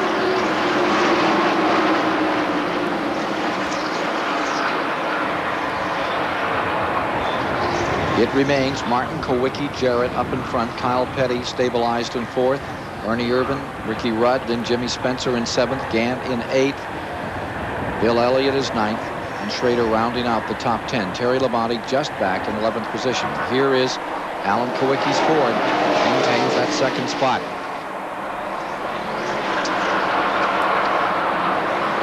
Mark Martin started this race just leading the field, driving away from him. Looks like it's coming back his way. It's just getting a little bit overcast again now. Kim, you know, I hate to over mention that, but I'm just telling you, this is one of the most effective tracks in the circuit. To the sun and the shade. We've got shade in 3 and 4 and sun in 1 and 2, and it actually makes a difference on each end of the track. So just have to see who can work it out best. One of the strongest Winston Cup drivers this year, Alan Kowicki, says his improving fortunes this year are due to the strong efforts of an entire team.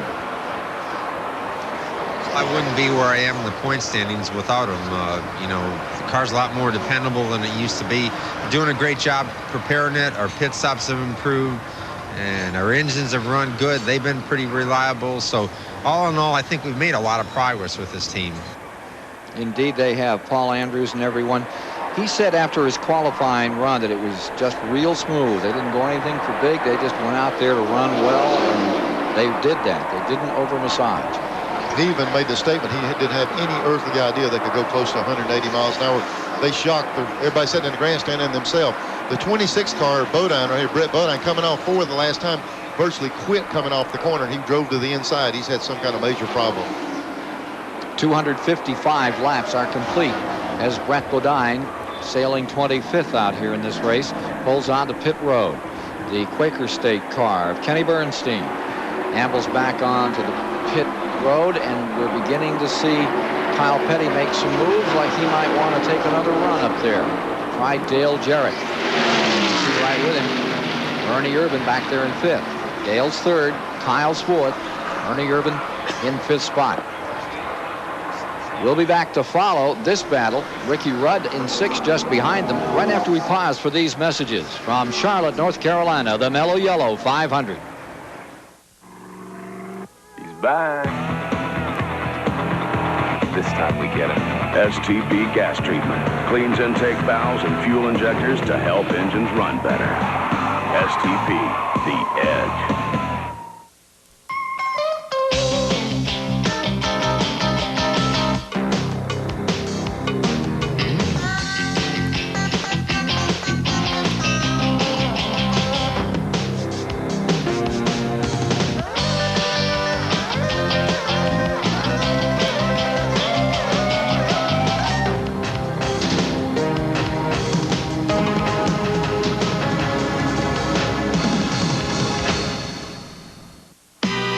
Sunday night, are the Rams ready for a march through the land of the linebackers?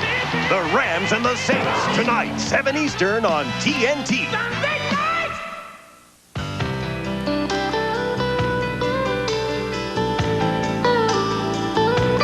All of these championship-winning drivers have one thing in common: Goodyear tires. The championship-winning technology that's found in the Eagle and Wrangler tires that Goodyear races can also be found in the Eagle and Wrangler tires that Goodyear sells.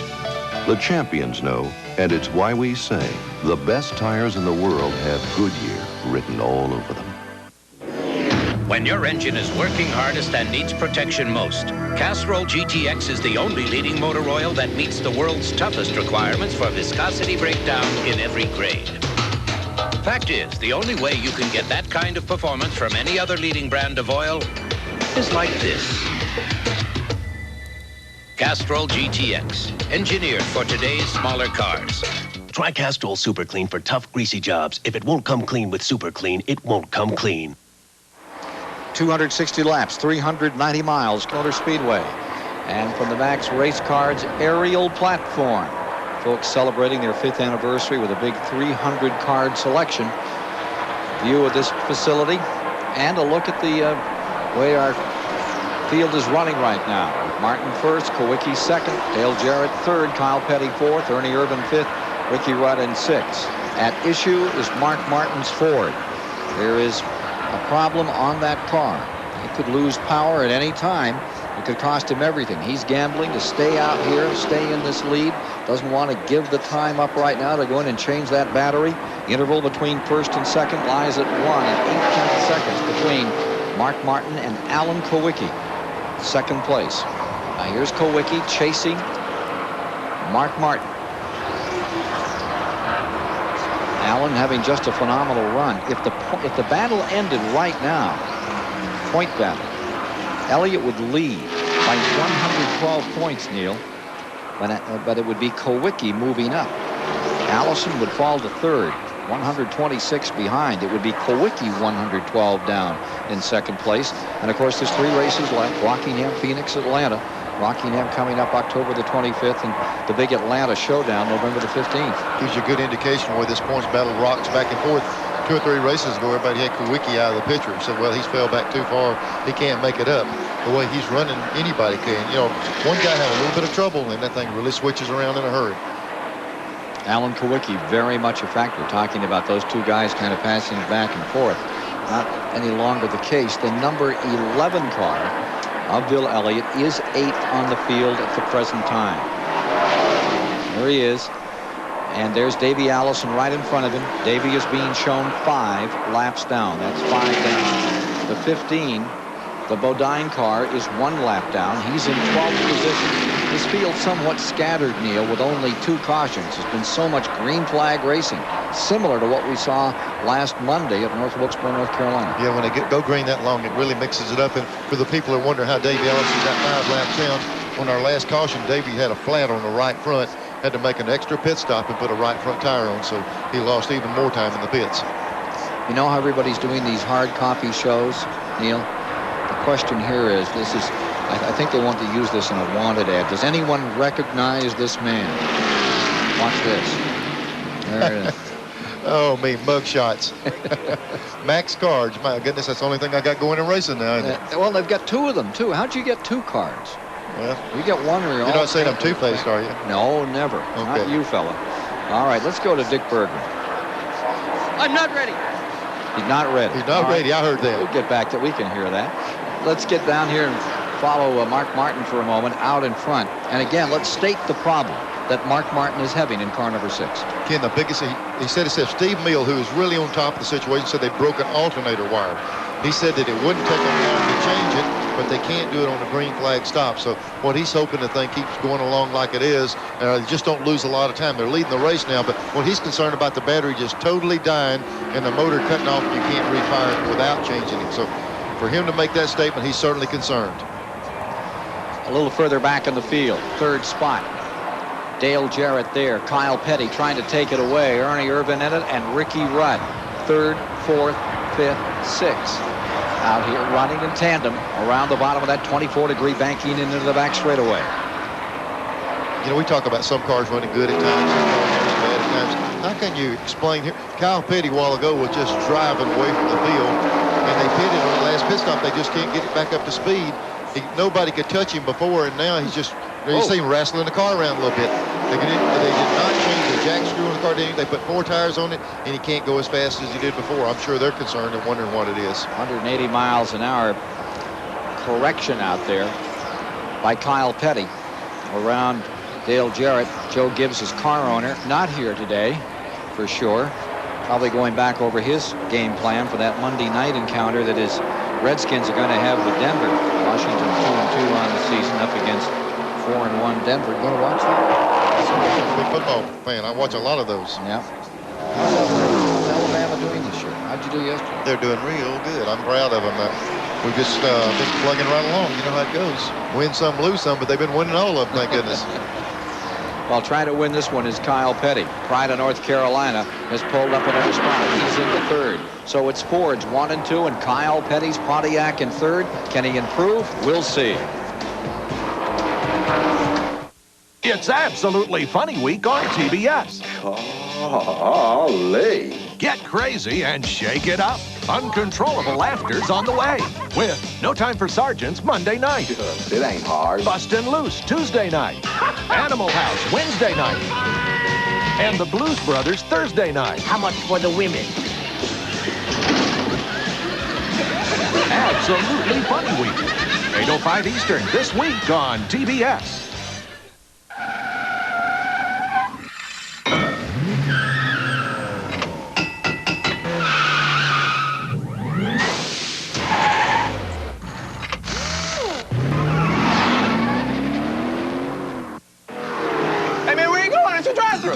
What would you do if I, offered you a sandwich for, 99 cents? I could hook you up with that deal right now. You can make it in 3 33-cent payments. 99 cents. It's your way, right away. We love this place. Hey, use a spark plug that's tested to fire clean for 30,000 miles. Motorcraft. Motorcraft quality parts. From Ford. Which clamp is faster? An old-fashioned screw-type clamp. Or the revolutionary quick grip bar clamp? Let's watch closely. Here they go! And it's over! Amazing! Oh. Now for the instant replay. And look at that! One finger on the quick-release trigger and the bar slides right into position. And there, he's tightening the clamp by merely squeezing the quick grip handle. And it's done! Unlocking the clamp again was a very nice touch. The quick grip bar clamp, available wherever quality tools are sold. The first presidential debate of this important election year. CNN will carry it live, plus pre- and post-debate analysis, followed by a special edition of Larry King taking viewer calls for their reaction. All beginning tonight, 6:30 Eastern on CNN. Here you see Mark Martin continuing to dominate. After it was the turn of the 42 car Kyle Petty to do that for some time, it now falls on Mark Martin. And here you see the 12 car Jimmy Spencer in Bobby Allison's machine, the Berwick, Pennsylvania, former national modified stock car champion. Jimmy Spencer is whaling this number 12. It's tough days for Bobby Allison, three-time winner of this 500. But Jimmy Spencer is doing a whale of a job in that car. They're out of a sponsor for next year. They're really digging. Now, that's one thing about Bobby Allison that he's always done well. You think when things get rough, he just gets tougher. Ken, this is just what Bobby Allison's race team needs. Jimmy Spencer is going to another race car next year. What Bobby Allison was wanting to do was run this car and show people that they've got a race team that's capable of run up front so they can hook up some sponsorship for that car next year so they can run continue to run on the Winston Cup circuit. And this is just what they need, a good shot in the arm. He put another Alabama lad, Jeff Purvis, in the car. That didn't seem to work out. Now he's gone with Mr. Excitement, and Spencer is creating some for Bobby this afternoon. Your reaction to all of that? Well, I'm glad to see the car run good because what you got to do is sell your product. And they just want the car to run up front to show people they've got a team capable of running up there. Ray Bestis we see on this car is moving over to another team. Hutch Strickland's leaving. So what they're looking for is a driver and a sponsor because Spencer's tied up for next year. So a good finish today will go a long way for this race team. And a good battle beginning to develop between Ernie Irvin in fourth and Jimmy Spencer. We'll watch that one. And as we do, let's also get another Goodyear Racing update. Standing by is Rick Benjamin. Again, just as Jimmy Spencer is having a great run here this afternoon, a gentleman by the name of Robbie Faggart has had a terrific week here at the Charlotte Motor Speedway. 2 NASCAR Sportsman races on Wednesday and again yesterday. Faggart's won both of them. Let's show you how he did it here yesterday. Faggart taking the lead off the pole early on in the 89 car, but it took him a couple of laps to get back to the front. He was passed off the green flag. Many crashes in yesterday's event. This one off turn 2 early on. Chuck Hebbing in the 45 car. A couple of other cars ending up against the Armco here at Charlotte, and a tire rolling loose as well. A little later on, lots of trouble off of turn 4. Tom Sherrill in the 7. Again, Hebbing in the 45 getting involved. There's Hebbing slamming into Sherrill. Hebbing winding up in the inside retaining wall there. It began also the 95 car of Steve Clark. This is a little later on in the event, sliding down low through turn 3. While he was gathering his car back up, Tim Bender in the 36 was running third, lost control. He gets popped not once, not twice. The blue car they're getting up in the air briefly. All told, a total of 12 cars getting involved. We'll see another car, the 43 automobile of Paul Shaver, slamming into the hydro barriers there, water going up. This one blocked the track. They had to bring out the red flag for about 13 minutes. Finally, the race back under green. Robbie Faggard managing to stay clear of trouble in the white automobile, the number 89. He scores his second win of the week here over the 20 of Ronnie Sewell and the very familiar-looking black number 3 of Kirk Shelberdine, Dale Earnhardt's Winston Cup crew chief, who drives a lookalike car in the sportsman division here at Charlotte and across the country. Shelberdine finishing third. As we mentioned, very busy week here at the Charlotte Motor Speedway. A big announcement made on Wednesday night here, the Driver of the Quarter Century Award. There's a Driver of the Year award given annually. On Wednesday night at Champions for Life banquet, Kai Kyler is the patron of this award. He was the man who opened the envelope to make the announcement of the winner of Driver of the Quarter Century. Quarter Century is Mario Andretti.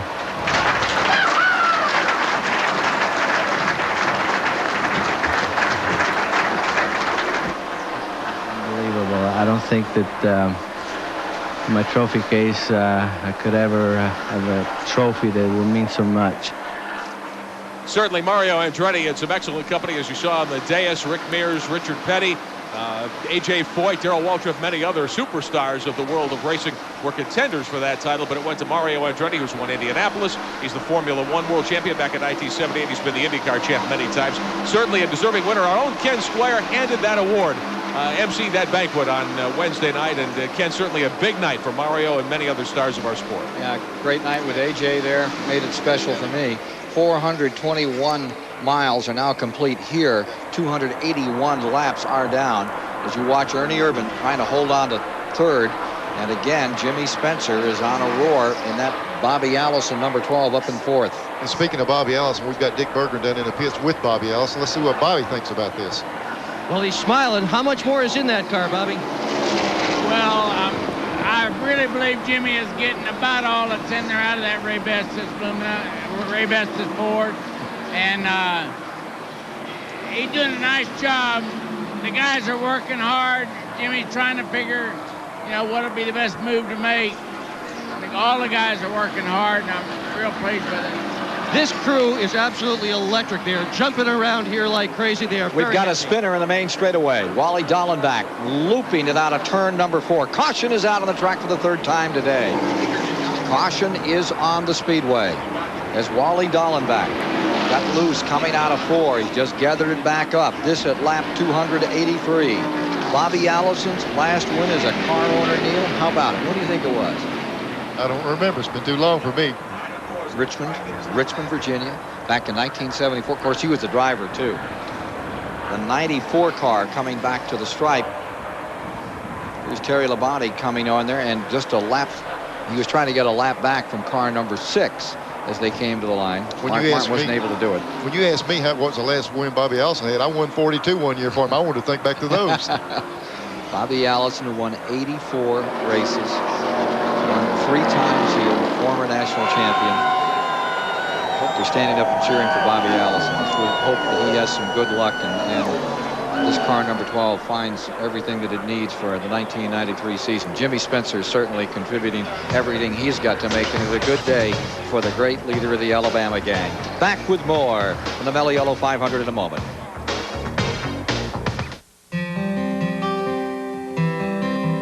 Chevrolet announces just about the last thing you'd expect from a car company: lower prices.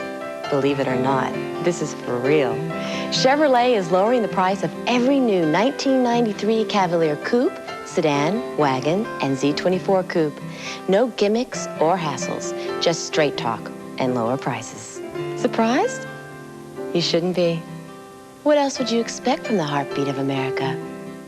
Slowing down, that ain't you. No, that's not you. Easy drinking beer, that silver bullet smooth. Know where it's coming from, setting the mood. The pure taste of the Rockies and silver bullet smooth. Make the move, 'cause lights, silver bullet smooth. demand the same things from your car that you demand from your budget. Both have to go more places, last longer, and work harder than ever. So get Walmart savings on the motor oil engineered for today's smaller cars. Castrol GTX. Castrol provides maximum protection against viscosity and thermal breakdown. And Walmart savings provide maximum protection against paying too much. Walmart. Always the low price. Always. Here we go again, guys. Wow, I feel good. Yeah, this guy really gets around. He's got the auto lights. American Orient Paul, we're guaranteed. I feel good. Yeah, 2 years, no matter how far he goes. That's why we've been everywhere. Vegas. I feel good. Yeah. Daytona. LA. Wherever we're going. The Superman, yeah. And we're not even tired. Promotional fees and consideration have been paid by Phillips 66 Trop Arctic Motor Oil, the high-quality motor oil for year-round engine protection. Long live your car with Phillips 66 Trop Arctic. And by First Brands Corporation, the maker of STP racing products. And by Max Race Cards. While they last, order the Deluxe 5th Anniversary Edition NASCAR Gold Stamp Collection featuring over 300 cards. Call 1-800-846-MAX. That's the activity on pit road. The leaders have all pitted earlier. This is the second group in. We're at lap 286. 429 miles complete, 71 miles remaining. As we watch this activity on pit road, let me tell you about the three leaders when they came in. That was Mark Martin. He pitted in 23 and 2/10 seconds. The car of Kyle Petty came in at 21.8 on pit road. But the quickest pit stop among those top guys was 20.7. Alan Kowicki. And he's out there now in the lead based upon that brilliant pit stop by Paul Andrews and company for Alan Kowicki with the Hooters Ford. And look, we got a few extra parts and pieces left out here after all of that. Let's take a look at what brought out this caution. It's the third caution of the day involving Wally Dallenbach Jr. out of Colorado. Dallenbach was coming right off the fourth turn up here. See if we can get a shot. They got together. Looked like him and that's Gant. They tagged a little bit coming up off the corner. And boy, now look how slick and wet the grass is here. Goes across the paved section, gets back in this. Now here's where it's concerned. See the wheels right. He got him turned back or he went back out on the racetrack. It's real slippery there. He did a good job of straightening it out and keeping it straight through here without running back out in traffic. Messed up the paint job on the little signs in the grass though. Looks like real action here. Take a look at the standings. Kowicki now shown first. Martin second. Kyle Petty is third. Jimmy Spencer up to fourth. Ricky Rudd in fifth. And sixth is Dale Jarrett. Let's go down in the pits and see what happened on that pit stop. We've got a couple of guys. One of you guys let us know what's going on. Well, I was in Kyle Petty's pit, and they changed the car around a bit. They've been having trouble with the thing pushing, so they took a rubber out of the left rear, so they think they're going to run a bit better. I also watched Spencer's pit. They changed nothing on the car except 4 tires, and Spencer's as excited as the crew. These guys really think they're going to have a great finish today. Well, as far as the Alan Kowicki pit, they came in. They did make a couple of adjustments on his car. He seems to be looking pretty good right now in the lead. Mark Martin, they didn't touch the car at all. And as for that battery problem, Mark came over the radio and said, guys, don't worry about it. We can make it. So he says they can make it. Steve said earlier they couldn't, but he looks good right now. Randy, the way he was leading that race, I doubt seriously he wants to do anything. He wants to keep riding. 287 complete as they come by this time. 430.5 miles completed. 69.5 to the checkers.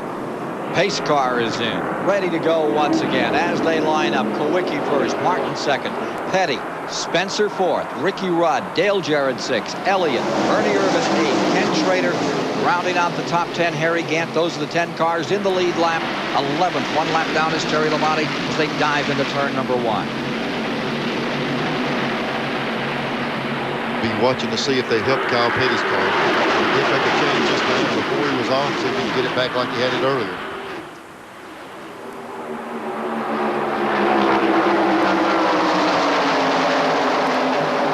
Kyle kind of trapped in some lap cars as they come around.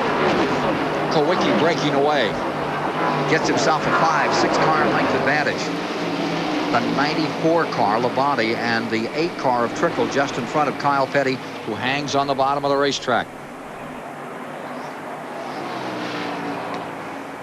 290 this time by. 435 miles down. There goes Spencer up on the outside of Kyle Petty. Spencer in the 12 car trying to put a move on Kyle Petty on the outside. He didn't quite make it. Be for third position. Jimmy Spencer has sat in a lot of seats this year in the Winston Cup and Grand National Racing, and you hear more and more people. There were a lot of people down on Spencer, said he drove too hard, got himself in a lot of trouble. But guys like Earnhardt, Travis Carter, Junior Johnson, they all talk about Jimmy Spencer is the kind of driver they really like now. I tell you what, to run fast, you're going to use up some equipment. And Spencer has certainly done that. He's used up a lot of race cars, but he's getting a little more patient all the time, and he's running the car better all the time. It's showing up today. He's right there. This car's got a chance to win the race. There is Jimmy Spencer trying that outside line as he pulls up on Kyle Petty. A good contest going on for third position. Spencer right back there. Rear deck of number 42 of turn 1. Kyle down low, and here comes Spencer in the Ray Vestas Ford up on the outside. Kyle finds a hole on the inside. Dick Trickle's number 8 moving over. They're back out of 3 and 4. Down the main straightaway. Here's Kyle, and right beside him Spencer. What a contest this one is. Spencer was able to drive by him a little bit, but here comes Kyle back on the inside. Spencer cleared him. This hard thing to do is you can drive him. He should be able to go in deeper on the outside. You can pass and get in, but can you get back in the throttle? Watch how high Spencer is. Now he's having to wait. He's back in the throttle to see Kyle's already coming. And remember that the number 5, the Tide car of Ricky Rudd, is a player in this threesome. Spencer cleared him now. Now Spencer can use the low part of the racetrack to his advantage. Jimmy Spencer in number 12 finds himself in third place and on the move. Kyle Petty dropped to 4th. Remember how he was just flying through the field earlier? Now he's under heavy pressure from Ricky Rudd. Jarrett lies 6th. Elliott is 7th. Irvin is 8th. Schrader is 9th. Gant in 10th.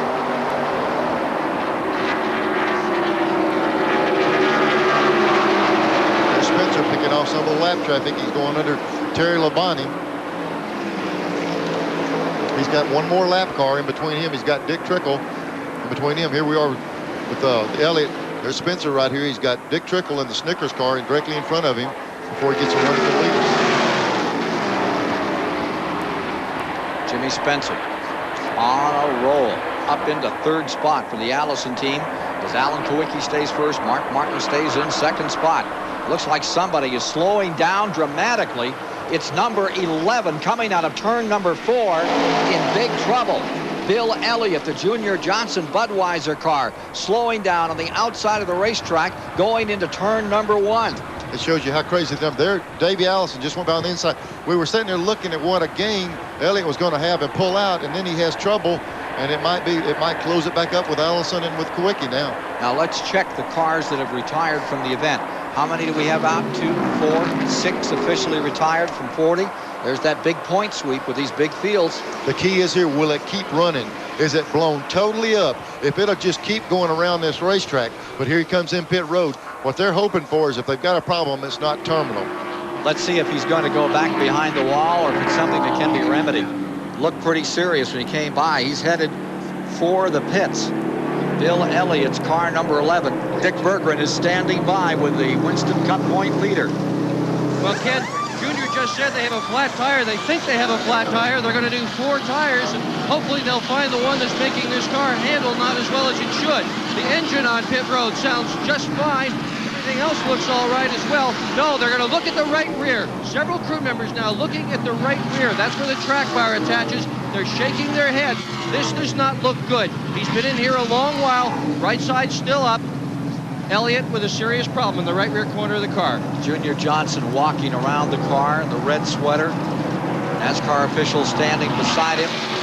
Winston Cup point lead in jeopardy right here. There's Tim Brewer. I wouldn't doubt, I'd go out on a limb and say it might have broke a rear end housing or something, because if it's anything else, they get wrenches and fix it.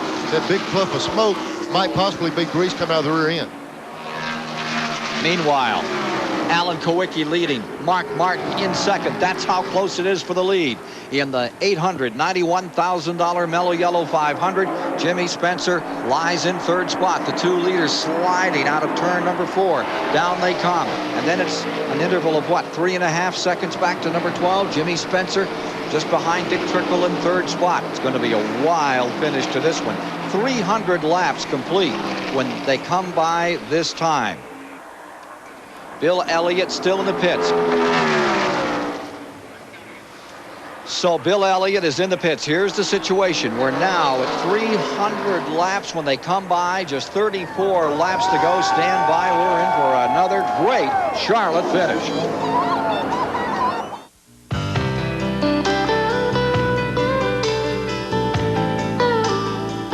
All of these championship-winning drivers have one thing in common: Goodyear Racing Eagles.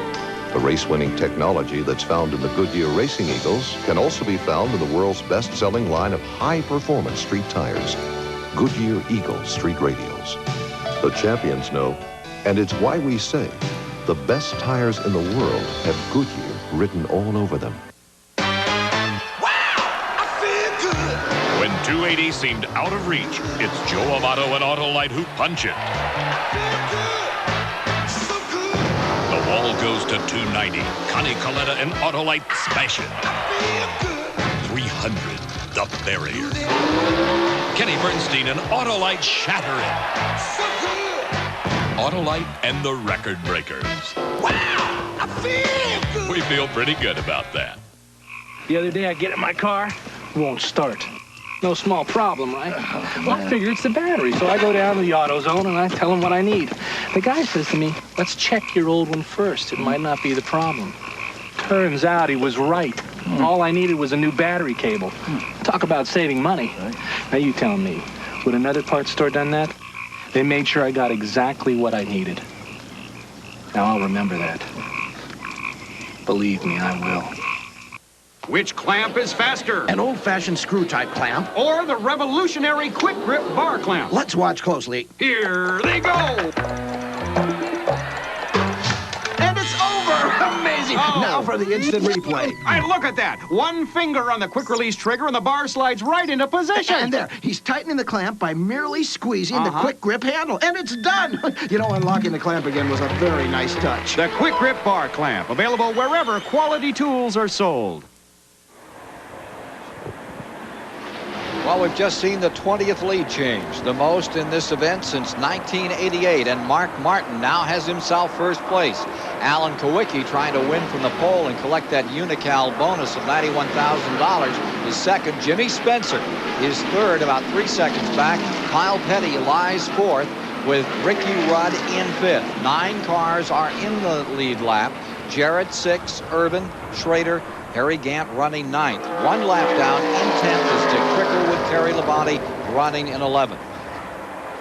Let's take a look at the pass that put Mark Martin into first place. Mark Martin has been all over Kowicki for a couple of laps. And watch this, he goes down in the corner, he gets the nose up beside him, and they come up, he gets just up there, and Kowicki don't know if he's there. Now watch him move over. He's going to move over and see if Alan, and they touch just a little bit right through the tri-oval. They separate again. Mark Martin makes the pass going down in the first turn. And since he's made this pass in just 2 laps, he's pulled out to about 6 or 8 car lengths. Qualified well, did Mark Martin. Then came out here and ran stronger in those final practice sessions, and for the moment is running away. And we're also watching behind Kowicki, the number 12, the Allison car with Jimmy Spencer in third spot. Last time by, that interval was about 2 5/10 of a second between second and third. We're sitting here watching Mark Martin lead this race, and he's probably hoping that thing does like that little bitty bunny does, just keeps on going. The battery in that thing better keep clicking, or he's going to be in trouble. He hopes it'll make it the rest of the way, and he told him he didn't want to change it. He knows how good a race car he's got under. Take a look at this interval with 27 laps to go this time by. There you see Kowicki's number 7. There's Jimmy Spencer. And right after him comes Kyle Petty in 4th. Ricky Rudd follows in 5th position. Spencer, number 12, 3rd. Kyle Petty's 42, 4th. And Rudd in 5th with car number 5. And here comes Kyle mounting an assault. The Pontiac moves back in. Kyle Petty Closing ground on the Ford of Jimmy Spencer. Spencer takes a wide line. Spencer has really given a good performance here today, Neil. Sure has. He's running the car hard. He's run down in the corner so hard he slides up, but still Kyle couldn't get up under it. You know what? As this is going on, Ken, the 11 car still, Bill Elliott still sitting on pit road. Dick Bergman's down there, and he has more on the story what happened to the car. Well, Neil, it's anything but good. Indeed, it is a track bar problem. That's a bar that runs from the left side of the car to the right side of the car and locates the rear end. Without it, the car itself just rolls around on top of the tires. There's a bracket that holds the thing. That bracket broke. They went out and got themselves a welder. They're working on it now. They're going to have to weld the pieces back on and hope they're going to stay. A lot of laps been lost already for Bill Elliott. 6 minutes and 32 seconds on pit road for Elliott. That little blue deal sitting there is a welding machine. They got to repair it. They usually make you take the car behind pit wall to do that much work on it. What's the story? I always thought you couldn't use jack stands out on pit road. They've got them out there, and they're welding the rear end housing up on the car. You see the sparks and the fire falling out there. One of the guys is re-welding that bracket for him. And he's fallen back to 30th position. That's the story on the Winston Cup leader, Bill Elliott, in the Junior Johnson car. The story up in front, Martin first, Kawicki second, Petty third, Spencer fourth. More in a moment. Kane, you are a reckless man. A deadly game of hide and seek, where winning means living to tell about it. Chuck Norris, An Eye for an Eye. 7 Eastern, tonight on TBS. Folks in these parts think Tom Lawton is the best thing to ever turn a wrench. But back east, they'll put their money down on the guys at McClellan's. It seems in every town there's always one place that does a little bit better job fixing your car. And it seems the things they all have in common are great mechanics, great service, and Napa parts. Look for the sign of quality car repair. Napa.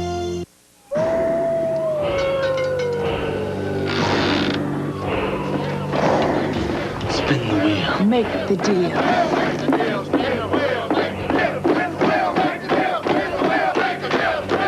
Spin the wheel, make the deal. One wrestling match with a spin of the wheel reveal. Find out at WCW Halloween Havoc 92. Sunday, October 25th, live on pay-per-view. Call your local cable operator for availability. When your engine is working hardest and needs protection most, Castrol GTX is the only leading motor oil that meets the world's toughest requirements for viscosity breakdown in every grade. Fact is, the only way you can get that kind of performance from any other leading brand of oil is like this. Castrol GTX, engineered for today's smaller cars. Try Castrol Super Clean for tough, greasy jobs. If it won't come clean with Super Clean, it won't come clean. A noble warrior advised, the art of protection springs from within. One must stay vigilant against one's unfragrant perspiration, lest one provoke a hostile response. Thus, a Norse ritual is Right Guard Sport Stick. An aromatic array of the freshest scents and maximum protection against disarming wetness. Confirming the wisdom, the best defense is not to offend. Right Guard Sport Stick. Anything less will be uncivilized. The Mello Yello 500 is brought to you by Walmart. Always the low price. Always. And by Autolite Spark Plugs. At Charlotte, North Carolina, 314 laps complete, 471 miles down, 20 laps to go. 29 miles left to be run here today, with Mark Martin out in front, Alan Kawicki in that second position, Kyle Petty third, Rudd is fourth, and Jimmy Spencer has dropped into the fifth position as time runs out in this race. The story on car number 11, Bill Elliott, he is back on the track running in 31st position. Martin out in front. While a win here at Charlotte can make a driver's season, Mark Martin says the important thing is simply to win. It's great to win a race at Charlotte because this is the hotbed of NASCAR racing. It's great for the fans. It's great for all of us. But it's great to win, period. And it doesn't really matter where they come as long as they come. Tremendous crowd has turned out here today. Look at this battle. Here's Ricky Rudd, the number 5 car. Closing in that Tide Chevrolet, pulling up on number 12. Jimmy Spencer is into fourth for the moment around Ricky Rudd. Rudd's trying to take it back another time, but Spencer seems to be drawing away for the moment. They swapped the lead 2 different times in the last 3 laps. Rudd passed him, Spencer comes back, Rudd passes him. This time, when he passed him, he pulled away a little bit. Randy Pemberton. We're down here with crew chief Steve Neal for Mark Martin. Steve, you're running great, but are you concerned about the battery still? Yeah, not bad. You know, we're about to die over here. We've got a real good set of tires that last stop. It took a while for them to come in. We're in good shape now. Hadn't got a long way to go. But, you know, when you're worried, you're worried. We're worrying a lot right now. We're not sure we're going to make it. Well, he's had the stopwatches going. He's checking the scoreboard. Back to the stopwatches. Believe me, folks, he's nervous. Attendance today, say, here in North Carolina about the audience that's watching this 33rd annual Mello Yello 500 as Mark Martin continues to lead and Kulwicki in second. The big story of the moment, however, is the car running back in 31st position. There it is, and they say the car, it sounds like the motor is malfunctioning now too on Bill Elliott. They just got through re-welding that track bar, putting all that back together, got him on the racetrack, and they just didn't seem to be able to get up to speed. 8 minutes and 14 seconds. He was on pit road, went 16 laps down. Allison running 23rd. Elliott in 31st. Kulwicki running second. If the race ended right now, Elliott would lead by 44 points over Alan Kulwicki in second, and Allison drops to third at 48. Ken, people would say, why is he doing this? But right now, he's completed 301 laps. Hut Strickland completed 305, and he fell out a few laps ago. Bill runs 4 more laps. He moves up another position. He's got 4 or 5 cars there that have fell out of the race in front of him. If he can just make some laps, he'll pick up a few more positions. Junior Johnson pulled Hut Strickland out of the race. Elliott can pick up a spot. 97's out. Yep, 97's gone. And remember, that Hut Strickland car is the ride, the McDonald's ride for Hut Strickland in 1993, a Junior Johnson car. Interval first to second stands at 1 and 3/10 seconds. Mark Martin in first, Kulwicki in second. Ford has wrapped up the Manufacturers' Championship after looking from outside for so many years. Chevrolet dominating. This year it will be Ford celebrating at the Waldorf Astoria the championship. There's your leader. There's your second place, Alan Kulwicki, as the laps run down. 3:21 now complete. 481.5 miles. 13 laps to go, Neil. I tell you what, unless that battery does start giving him some trouble, he's been able to hold that lead on Kulwicki, unless Kulwicki's got a little bit left. Mark's going to be hard to handle unless he has a problem or Kulwicki can pick up the pace. Mark Martin came into this race 5th in the Winston Cup points behind Harry Gant. Alan Kulwicki, Allison. He is making some run today, and Elliott. Runner-up back in 1990 to Dale Earnhardt. What a run he's having right now. Take a look at number 6, Jack Roush Racing. Best Charlotte 500 finish. Back in 1989, he placed 3rd. Still continues to lead. Still the concern about that battery. Anxious folks looking on pit road. 160,000 looking on around this 1.5-mile track, and wherever you are in America, we hope you're enjoying this TBS coverage of the Mello Yello 500. We'll be back here Memorial Day next year. That's always a great race. Hope you plan to be around to enjoy the action here at Charlotte, North Carolina. Coca-Cola 600. And in March, early in March, March the 7th, over at Richmond, Virginia. Dick Bergman's down in the pits with an update for us. Well, Neil, when Davey Allison flipped at Pocono and Darrell Waltrip flipped at Daytona, both had problems with the roof of their car and their arms went up. Davey's arm was badly damaged. So here's the solution to that problem. No matter what happens to the roof of the car, Bill Simpson has come up with this piece of Kevlar on one side. On the other side, it's coated with aluminum to try to keep the heat out of the driver's compartment. This thing will stay in place, and it'll prevent the driver's arms from flying off. This is the newest piece of safety equipment. How new is it? Doesn't even have a name. Simpson says, call it the roof thing. I'll tell you what, the roof thing will come in handy. When they lose the sheet metal off the roof, the driver's hands were going out above the roll bars, and Davey's car actually came down and crushed his arm. All right, we'll be back with you in just a moment to bring you the finish of this race. The Coca-Cola, or rather the Mello Yello, owned by Coca-Cola, 500. It's Absolutely Funny Week on TBS. Golly. Get crazy and shake it up. Uncontrollable laughter's on the way with No Time for Sergeants Monday night. It ain't hard. Bustin' Loose Tuesday night. Animal House Wednesday night. And the Blues Brothers Thursday night. How much for the women? Absolutely Funny Week. 8:05 Eastern this week on TBS. Here's where Alka-Seltzer Plus fights tough colds. With tough congestion.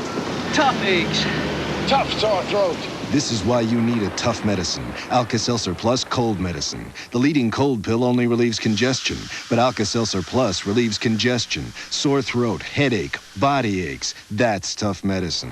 You bet it's tough. Alka-Seltzer Plus Cold Medicine. It's tough medicine. For a cold with a cough, try Alka-Seltzer Plus Cold and Cough Medicine. This is a big car. Put it in park. Hey, how's it going? It's going great. Where's my food? I love this place. You know, you could have got the croissant sandwich for 99 cents. I didn't want that. I wanted this. That's a smart move then, so you're having it your way. 99-cent croissant sandwich. Croissant.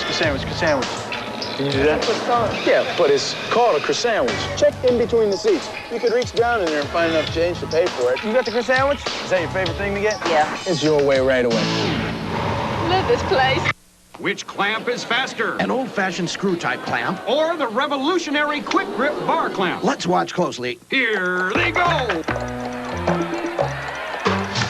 it's over! Amazing! Oh. Now for the instant replay. And look at that! One finger on the quick-release trigger and the bar slides right into position. And there, he's tightening the clamp by merely squeezing the quick grip handle. And it's done! You know, unlocking the clamp again was a very nice touch. The quick grip bar clamp, available wherever quality tools are sold.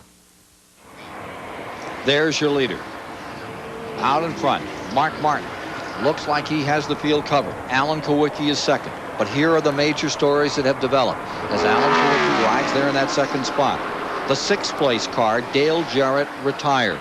The Joe Gibbs car going behind the wall came in. Maybe that transmission finally did give up. And just moments ago, pulling back to the garage area, Bill Elliott's day is done. I think he scored enough laps. He doesn't feel there's any more to be gained from that car. And they brought in number 11, being shown in 30th position. Yeah, that might be the reason coming in. The motor had been missing real bad. It sounded like they had a problem. And there's no reason to risk, I think, something happening, getting in a big wreck out there. Here's your leader, Mark Martin in number 6, Kowicki in the second position as we get down to 4 laps into the finish. There's Richard Petty, last time here in the 500. This is where it really began. He had a second here to Speedy Thompson back in 1960 after he had 3 short track wins that 1960 season. And he also had a second that year at Daytona. But that was sort of like, hey, you know, behind Junior Johnson must have been a big surprise. It wasn't. He came in here and ran really strong at the end of that year. Kowicki running in second. Kyle is third. Spencer fourth. Rudd fifth. Irvin sixth. Schrader 7th. Gant 8th. All of those cars in the lead lap in 9th trickle a lap down. So the laps roll off. 3:32 are now complete. Rockingham upcoming October the 25th. Then Phoenix, Arizona, November 1. Atlanta, November 15th will decide it. And the point battle, it's in the air, folks. Big time after this afternoon. Richard Petty will be finishing car number 43. He's running in 28th at the end of this program today. Man that has won this race. White flag coming out this time. White flag for Mark Martin. That interval between first and second stays at almost 2 seconds. Mark Martin is going to put this one away for Jack Roush Racing. Mark Martin seems to be on his way right now to his second 1992 Winston Cup win. The first one at Martinsville. Only 3 DNFs on that team this year. 3 did not finishes. What a run he is having. Qualified 4th for today's race. Has run up in front. He's averaging 153 miles an hour, the old record. Checkered flag coming down on a new track record. Margin of victory, 1 9/10 seconds for Mark Martin over Alan Kowicki. 7th career win for Martin. He moves to 4th in the standings. Less than 100 points behind point leader Elliott. Second at the finish is Kowicki. 3rd is Kyle Petty. 4th is Jimmy Spencer. 5th is Rudd as they come across the line. And we'll be back to meet the winner, Arkansas's Mark Martin, after these messages.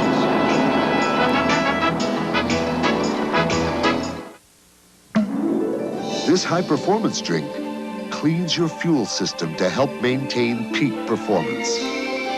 STP Gas Treatment, the high-performance drink for your car. One oil filter traps 80% more dirt than the leading competitor. Clearly, that's Motorcraft. Motorcraft quality parts from Ford. I got a shell and 2 starfishes. It's called Me Day. My mom says he looks like my daddy's boss. It's the day when everyone in Mrs. Meyer's first grade brings something from home My daddy cut it for me. and shares it with the rest of the class. Jack, you want to come on up? On this Tuesday morning, Jack Moore brought something different.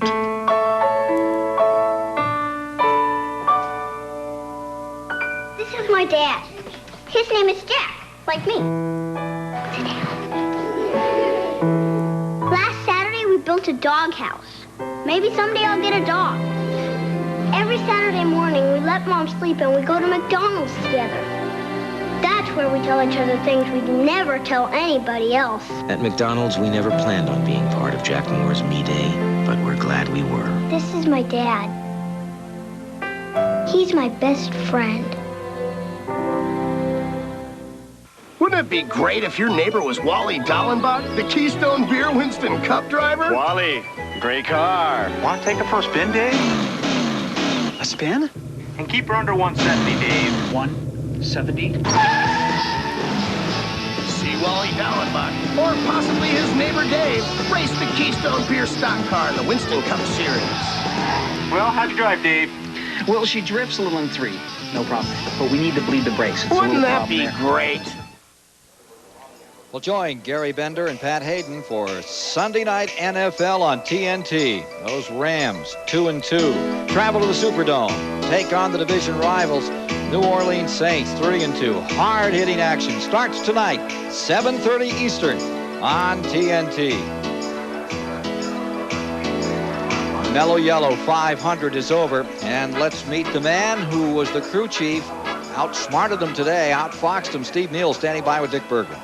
Worried about that battery all afternoon. What kind of shape your stomach in? Well, it's in bad shape anyway, trying to outrun all those good race cars, but it was a Motorcraft battery and it hung on. The alternator hadn't been working for about 150 laps, so hats off to Motorcraft and all the Ford people. We're real pleased that we could win a race. You know, Darlington just hurt us real bad and got wrecked at Dover and run good the last couple of weeks, but we really needed to win another one. After losing here last year and tearing up a tire with about 20 to go 3 years ago, we really felt like this place owed us one, so maybe we're paid back now.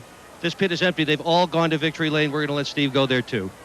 And let's go there ourselves and meet the champion of the 33rd annual Mello Yello 500.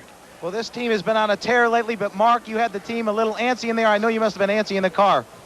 Well, you know, I mean, we just hadn't had any luck to win any races. This Valvoline car's been this good for the last 6 races, but we just hadn't won. I'm happy that this is a great place to win for Valvoline and Folgers and Ford, and I just want to thank Goodyear. These racing tires, these radials they got us on, they're awesome, man, and they just run all day great. I want to thank Jack Roush and Steve Meal and the guys in the shop who kept their chin up when things were rough and put me in the best race cars I've ever driven in my life for the all summer long. I'm just thankful for it. Jack, how about it? You had batteries slung around the pits, an alternator sitting there. You were ready to do anything you had to do. Well, we had a little battery problem with Mark's Busch Grand National car yesterday, so we were sensitized to that. But Mark did a great job. We have had a rough summer. We've had great cars. The guys have hung together to a man, and nobody's give up on us, and boy, it came through today. Well, from what we understand, about 100 points out of the lead for the Winston Cup Championship. How about that? How about that? That's a big surprise. You know, I guess you never know what's going to happen. Realistically, third looks pretty good, but 11 and 28 aren't doing much right now. I'm sure that they're going to hit a hot streak any time, but they need to hurry up or they're going to lose it. Well, let me tell you, folks, these guys are definitely not out of it. They have been on a tear over the last 6 or 8 races. Mark Martin, the winner of the Mello Yello 500. Top 5 within 95 points of each other. 3 races to go: Rockingham, Phoenix, and Atlanta. Let's talk to the man who came in second place here this afternoon, Alan Kowicki. Such a good run. Where's the smile? Oh, I'm happy. The team did a great job. The engine ran good, and we had good pit stops. They picked me up a couple of seconds, under the green a couple times and got me out in the lead another time. They're doing a great job, and You know, the Goodyear tires worked today. The fourth turn was a little bit bumpy, but we really didn't have any problems. And our car started getting a little bit better at the end. We're real good on new tires, probably the best car. And just a tick off when the tires got old and hot. But I did my best. We gave them a good run. We're coming on to the points, and it's not over yet. Team is running strong, real strong. And he's in third place, 44 points behind Elliott as we get down to the end of the 1992 season. What a grand finale it's going to be with Rockingham, Phoenix, and Atlanta upcoming.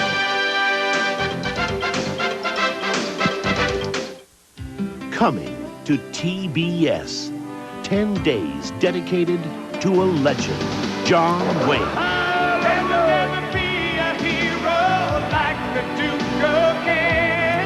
He's an American original, a fighter to the end. 10 Days of the Duke, October 31st through November 9th, only on TBS. Folks in these parts think Tom Lawton is the best thing to ever turn a wrench. But back east, they'll put their money down on the guys at McClellan's. It seems in every town there's always one place that does a little bit better job fixing your car. And it seems the things they all have in common are great mechanics, great service, and Napa parts. Look for the sign of quality car repair. Napa. One of these engines was filled with Castrol Syntec, a new synthetic oil. The rest with conventional oils. They were then drained and started without oil to prove a point. You see, Syntec's unique molecular structure bonds to engine parts. Lab tests show it leaves a layer of protection far stronger than conventional oil. And if Syntec protects this well now, imagine if you leave it in. Castrol Syntec protects in ways other oils can't. Promotional fees and consideration have been paid by Goodyear, #1 in racing, and makers of Goodyear Eagles, the most successful line of high-performance tires in the world. And by True Value. True Value Hardware Stores, your place for service and selection where you'll find their exclusive True Test Easy Care interior paint in 3 spatter-resistant finishes. And by Purolator Filters. You can't buy better engine protection than Purolator Filters. Welcome back to Charlotte Motor Speedway. The day's action completed here, and what a great battle it was. Mark Martin triumphing over Alan Kulwicki by a whisker. A lot of drivers had great runs here today.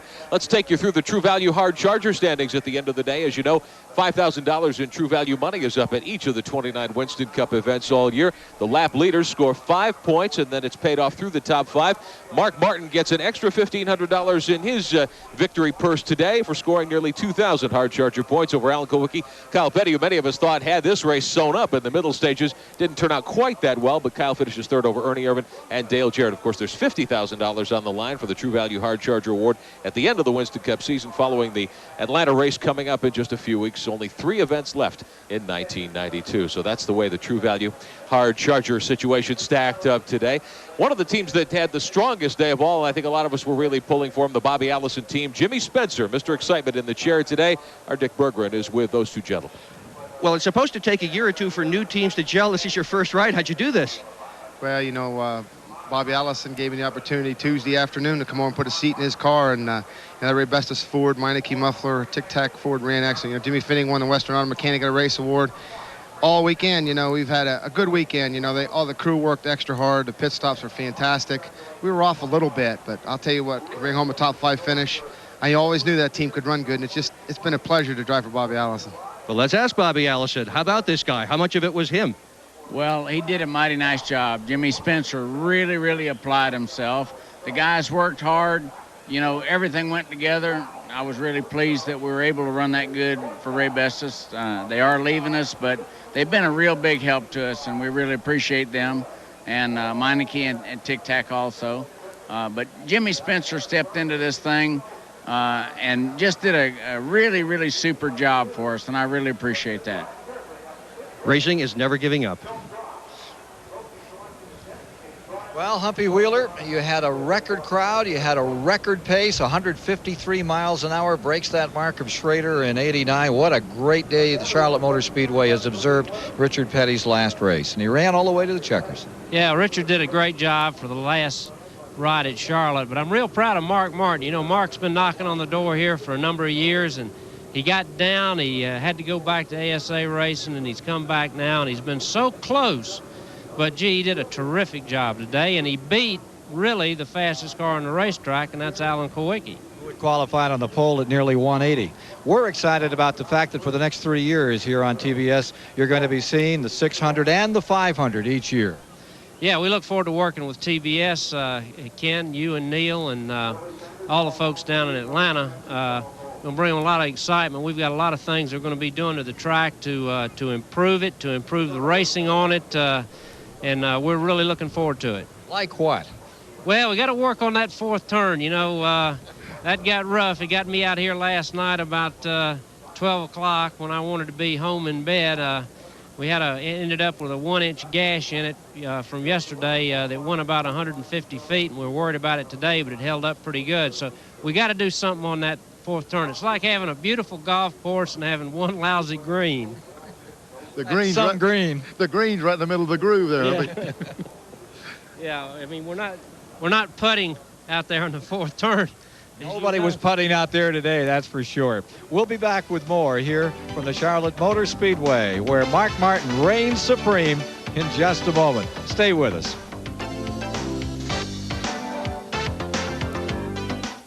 The temperature never drops below Xerex. That's important to remember at a time like this, when it's very dark and very cold. Ah, you did remember Xerex Antifreeze. The temperature never drops below Xerex. You say your eyes are red, irritated, dry? Don't hide them. Help them with Clear Eyes. It gets rid of the redness and has an extra moisturizing ingredient, too. Clear Eyes. And for allergies and colds, Clear Eyes ACR. Coming to TBS. 10 days dedicated to a legend, John Wayne. I'll never be a hero like the Duke of Kent.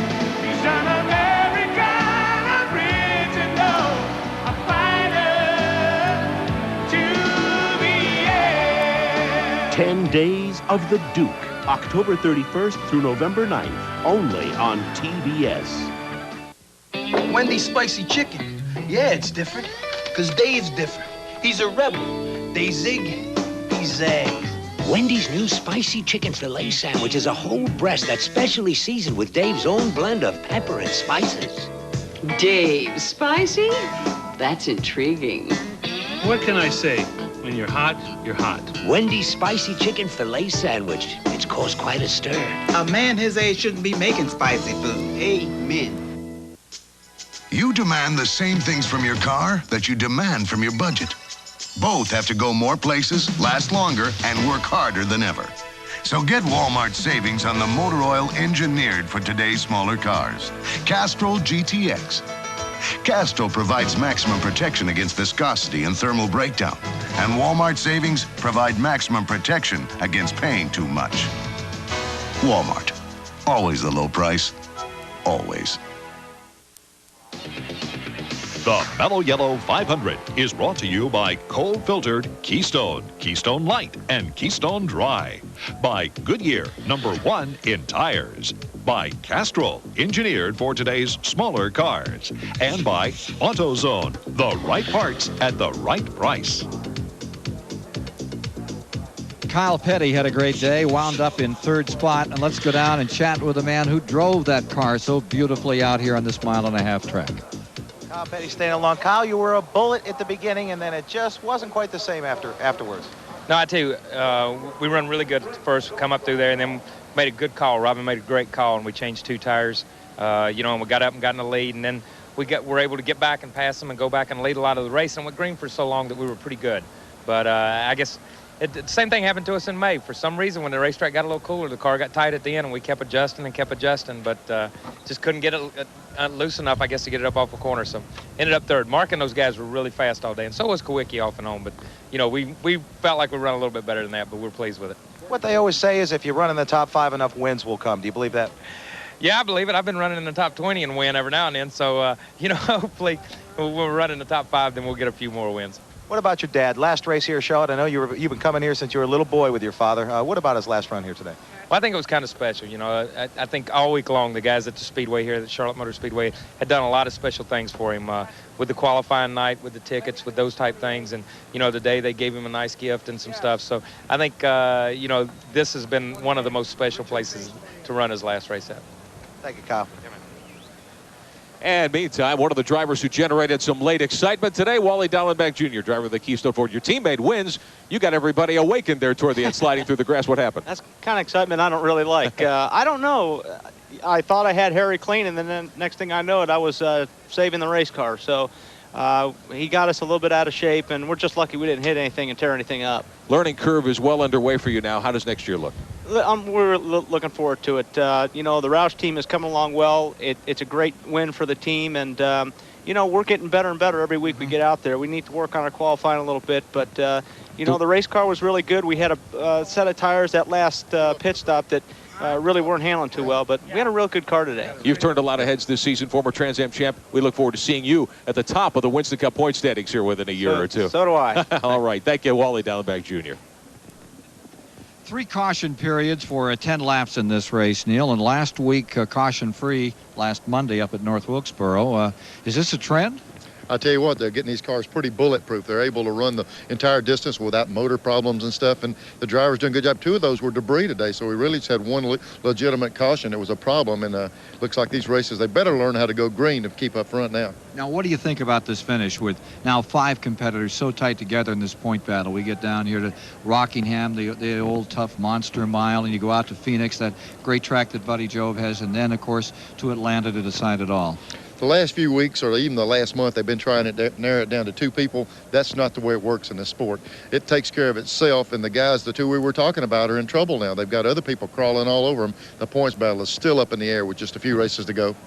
Well, we'll be back with more here from the Charlotte Motor Speedway as we celebrate Mark Martin's victory and Richard Petty's position 28 finish in his final 500.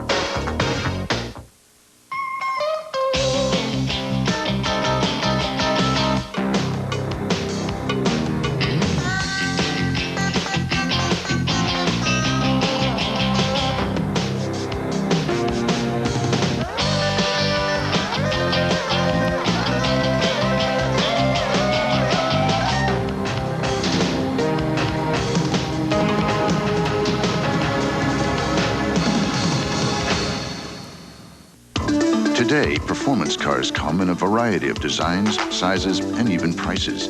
So do Goodyear Eagles, the world's most successful line of performance tires. There are all-season Goodyear Eagles, new ultra-performance Goodyear Eagles. There are Goodyear Eagles for the classic and for the contemporary. No matter what performance car you own, there's a Goodyear Eagle priced for you. It's another reason we say the best tires in the world have Goodyear written all over them. One of these engines was filled with Castrol Syntec, a new synthetic oil. The rest with conventional oils. They were then drained and started without oil to prove a point. You see, Syntec's unique molecular structure bonds to engine parts. Lab tests show it leaves a layer of protection far stronger than conventional oil. And if Syntec protects this well now, imagine if you leave it in. Castrol Syntec protects in ways other oils can't. You about finished? How's it going? Great. We have a lot of good mechanics that shop at AutoZone. Well, you also have a lot of people who just want to save some money by doing a simple job themselves, like changing their oil or putting in new plugs. They just want to come in, get what they need, and get out. Well, at AutoZone, we have parts for just about every car made. So if you know what you want, great. But if you're not quite sure about something, no problem. We'll help. After all, that's what we're here for. Nothing could possibly penetrate our security. A deadly game of hide and seek, where winning means living to tell about it. I don't want to kill you. Dane, you are a reckless man. Chuck Norris is playing by one rule, and one rule only. An eye for an eye. 7 Eastern tonight on TBS. Almost as though the fans don't want to say goodbye to Richard Petty one final time here at Charlotte Motor Speedway. Lots of folks still here after the King's final ride, but the action on the Speedway is complete. Mark Martin the winner today over Alan Kulwicki. Let's take a look at the current Winston Cup point standings with 3 races to go. Elliott and Allison had problems. Davey, though, fewer problems at the end, shrinking Bill Elliott's lead to 39 points. But look at the move Kulwicki makes along with Mark Martin. They close to within 55 points of the Winston Cup point lead, so it's really more than a 4-person shootout. Harry Gant and Kyle Petty very much within shouting distance of the lead. Let's take you 7 through 12. Ricky Rudd, Darrell Waltrip, Ernie Irvin, Rusty Wallace rounding out the top 12. And we'll take you even a little deeper into the standings. Dale Earnhardt, the defending champ, who certainly had his troubles this year. Brett and Jeff Bodine, Sterling Marlin, Ken Schrader, and Ted Musgrave, 18th. Got to give him a call. He certainly turned in a good ride here today. He's had many strong runs this year in the Radius Motorsports Ford, so certainly an outstanding run for that driver. 11 cars retired from the race. 40 started today in this chase for the 33rd annual Mello Yello 500. And let's take a look at the complete rundown on how they finished out here today. Behind the battle up in front between Mark Martin and Alan Kulwicki. Look a little further back through the field. See names like Ernie Irvin finishing in 6th, and Ken Schrader, the rest of the field. Want to thank you all for being with us. Hope you'll be with us next March when we're at Richmond, Virginia. For Neil Bonnet, Rick Benjamin, Dr. Dick Berggren, Randy Pemberton, I'm Ken Squire here in Charlotte, North Carolina. Beautiful Charlotte, a great host for a great